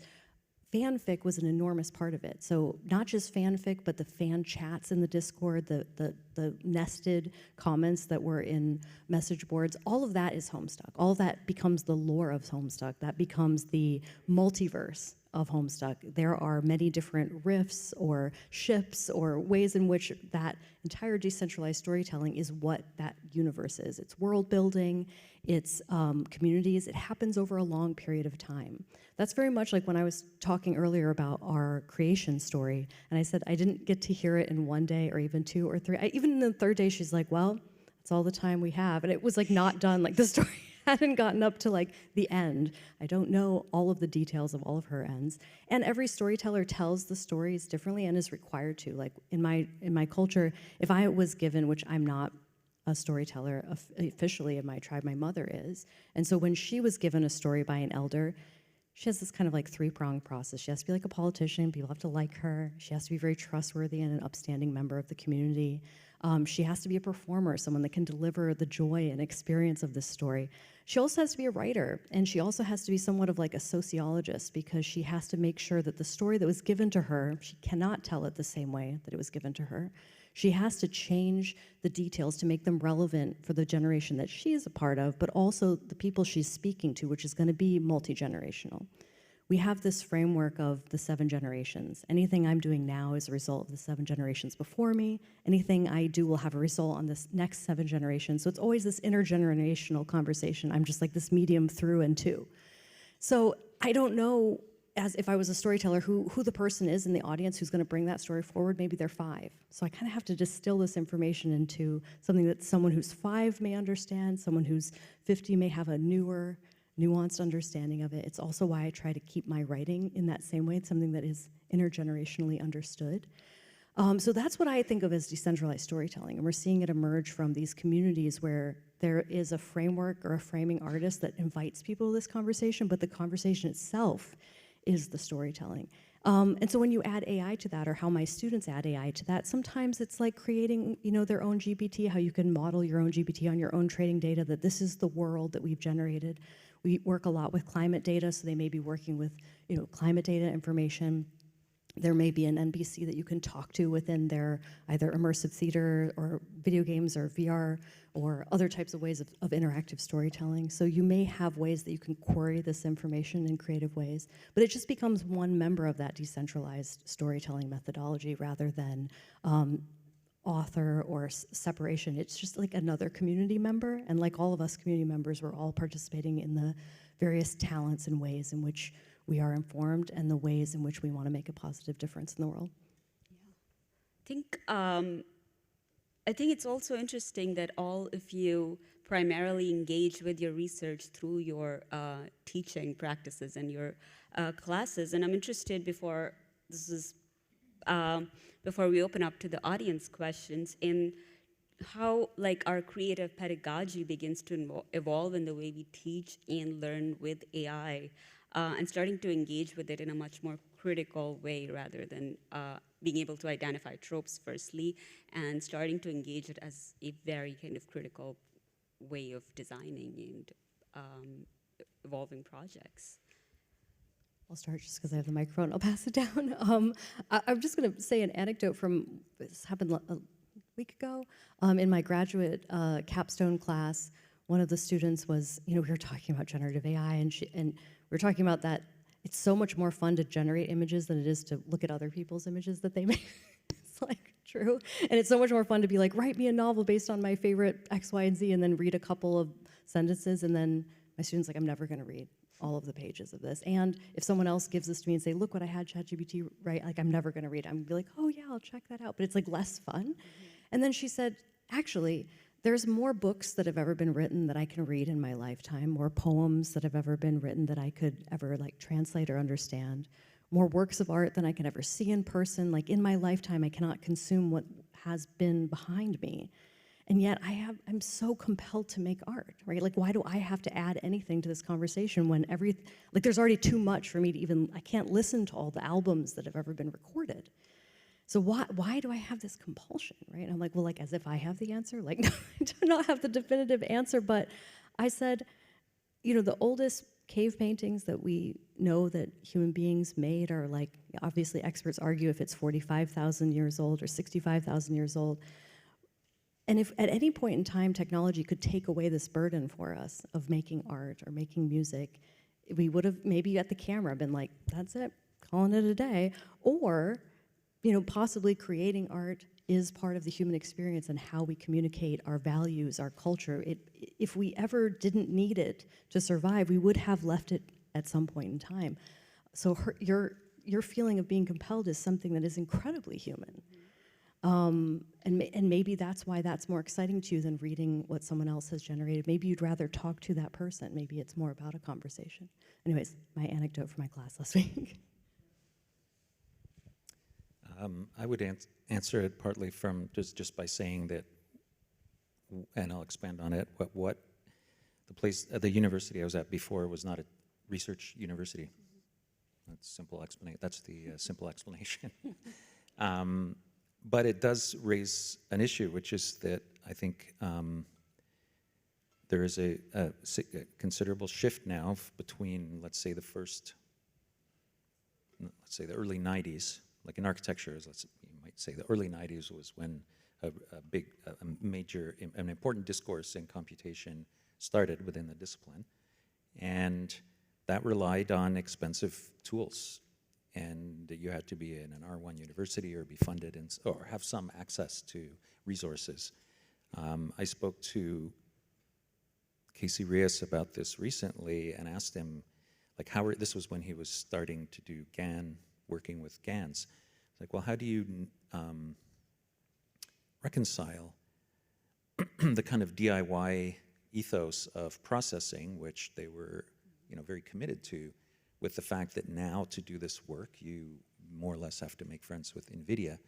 And he said, well, I don't. I have an old computer that runs in the corner, I think I got this right, in the corner of my office, and it just cranks through it. And I said, well, how long? Oh, it takes about 30 days to train a model. It's like, well, obviously that's not feasible, right? Like that's a cul-de-sac, right, that has to be, we're gonna have to kind of back out of. And I think that is, so I would say very directly, that something that has changed in the classroom is the need to have access to, that we no longer need access to tools that were normally part of, let's say, an R1 university research lab, right? It's a whole new set. It's a whole what new that set means, of- I don't know.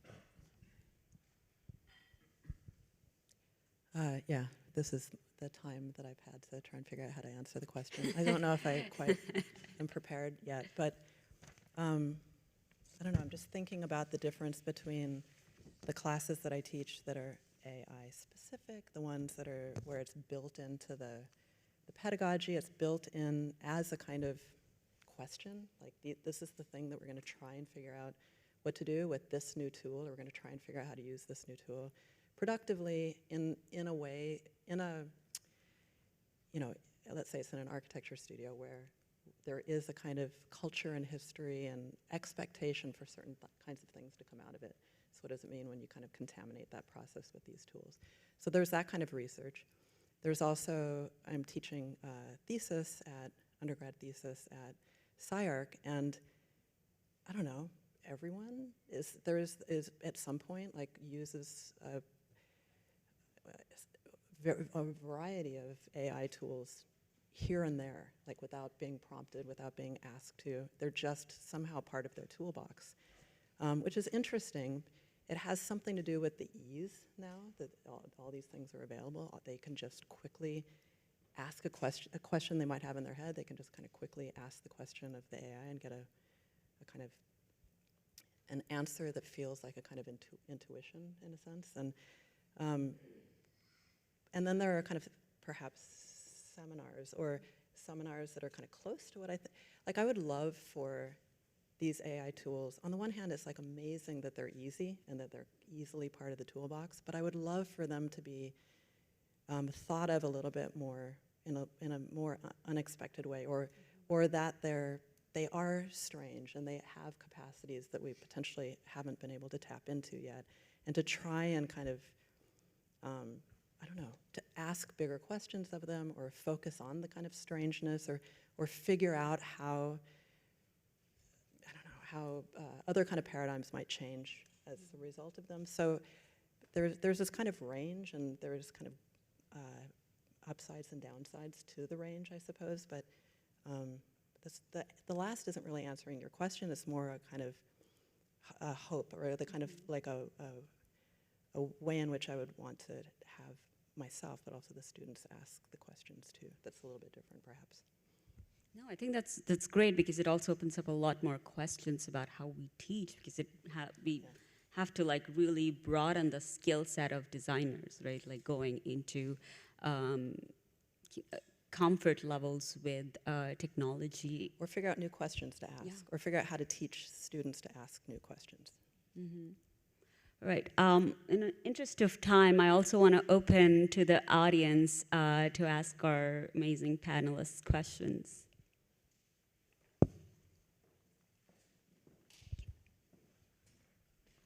Thank you.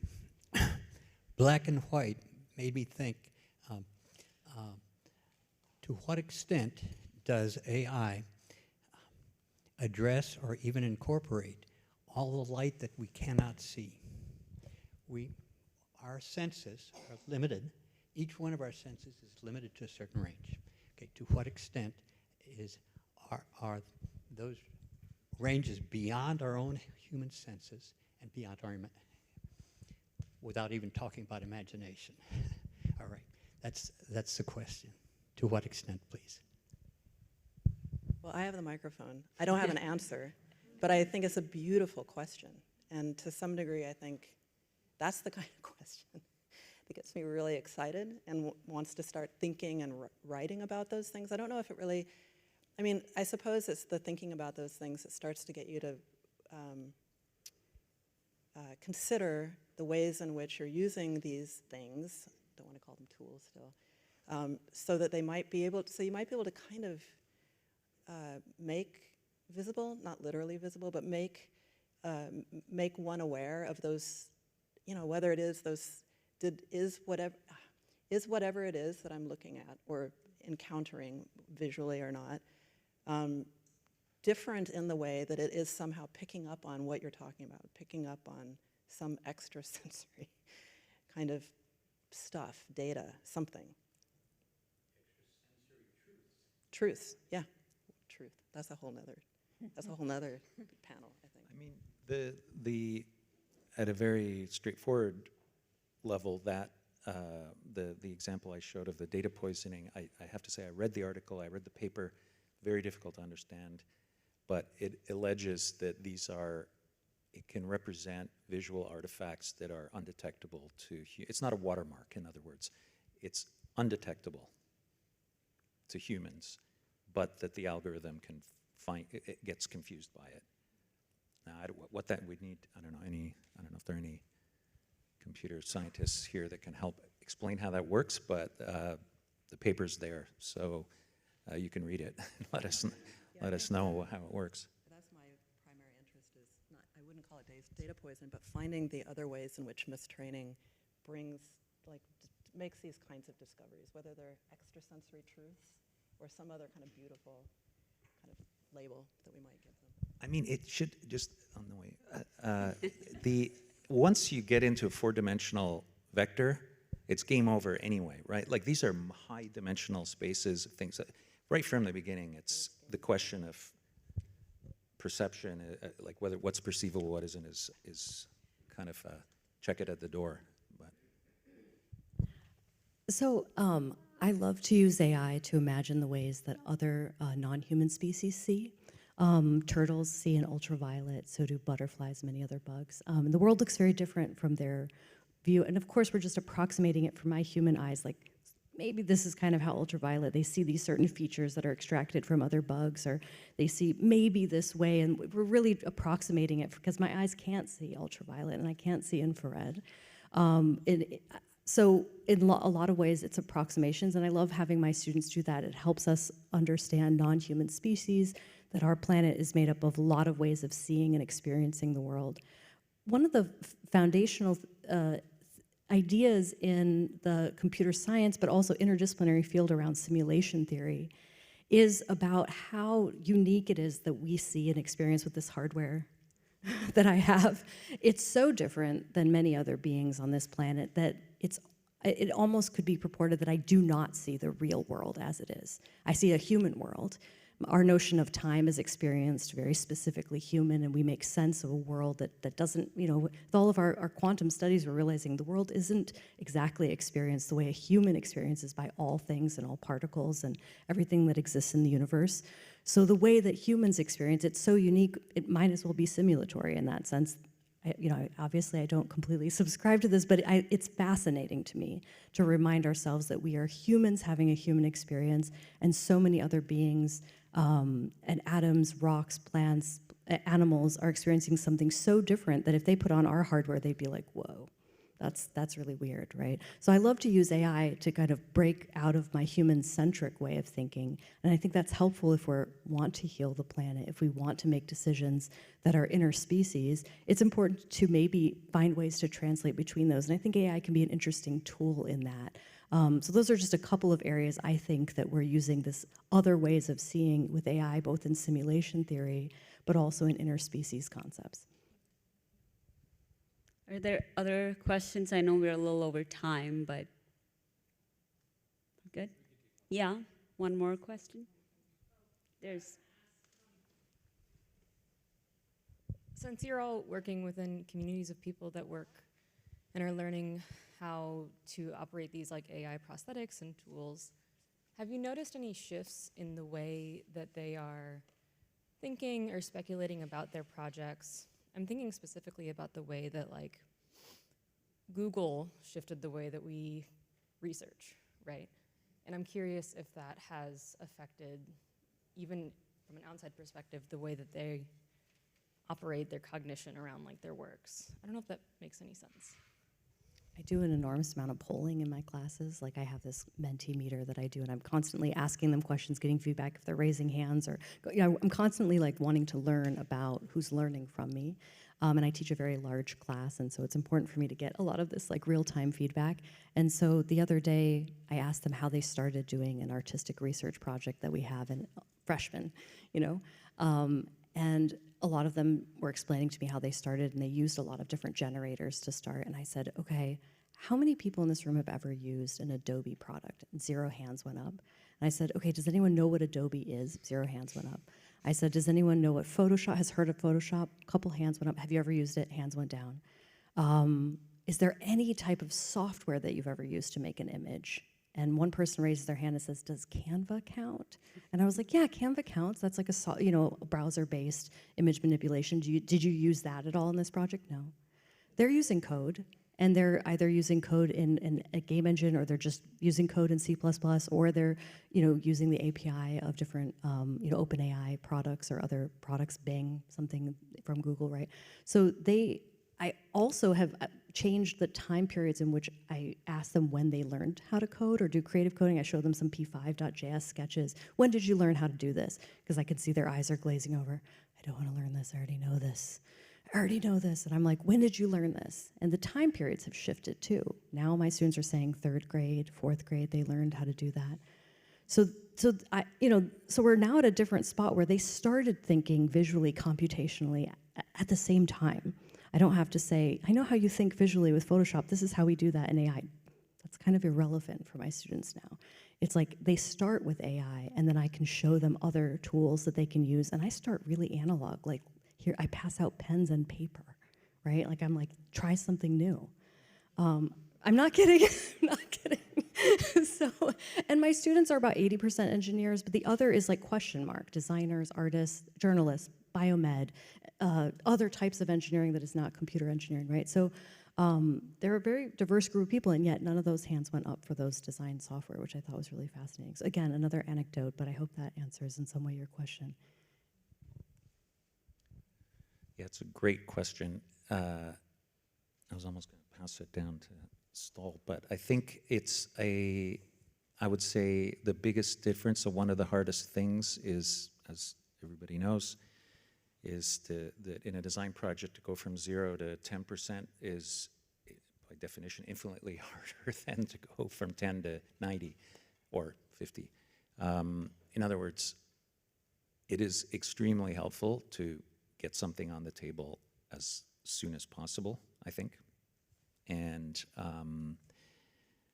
the downside of that is that, as everybody knows that has used these things, most of it's drivel, right? So there's a lot of work involved in kind of mitigating. But I think it still may be better. I think it may be better than nothing. So that, I think, especially, I don't know, that would be my... I feel like I might have misunderstood the question, because I was thinking about how these larger, the industry kind of makes their developments, but they're pretty commerce-driven, but yet they have impact that go far beyond commerce. The question about like how research is somehow different now. I mean, it's a kind of consequence that wasn't the driver for those innovations. It was a kind of so. I don't know if I guess I don't have your students, like all my students don't. Yeah, they still use Photoshop, they still use these. Yeah. But I guess I suppose in just even saying that the impetus wasn't to kind of change the way we research or to change the way we see or to change the way we ask questions, but something else, something much more mundane, something much more economic, but yet it has produced these changes. I suppose what's interesting in just making that utterance is its relationship to the ways in which these things do kind of produce change, and I guess maybe what might be interesting is to try and anticipate the change, or to try and guide the change in a way, so that because if you're thinking about it anyway, thinking about what's unusual or what's new or what's kind of unexpected, then perhaps you can kind of guide the change or have an influence on its impact, so that you're not just kind of impacted and in hindsight think to yourself like, yeah, we didn't used to do it that way, did we? But instead we're kind of figuring out, much more exciting ways to kind of utilize these things. Yeah, if I may add just very quickly that in speaking to people in software engineering recently, this was maybe 2 months ago, how are you using it? Because as we know, it's very useful for banging out code. It'll bang out chunks of whatever you need. How are you using it? What's it? So, and it seems that it's in 2 ways. One is very low level, like I need 3 lines of code that do a certain task, right? And I just don't want to carry around in my head the details, right? It takes care of the details, which is kind of liberating, right? And then the other use is at the other end, where you're faced with a problem. You've got to design software to do something, and there's many possible ways of starting. Like in every design discipline, there's lots of different ways to write a program. So it's very useful, apparently, for, let's say, a rough draft, a skeleton, or wireframe, or whatever you want to call it, according to your own discipline, a storyboard, wireframe, like we all have our versions of that, and it's good at doing that. So essentially, it produces that, and then people rewrite the code, right? But it gives a kind of pathway, like something you can follow, and early on, like day 1. So I wonder if there's going to be some shared. I feel like I'm getting the that's a wrap signal, which is fine. That's okay. All right, thank you so much, Amelia, Ewan, and Karel, for joining us in this discussion. We're gonna break for lunch and reconvene at 1:30. All right, thank you.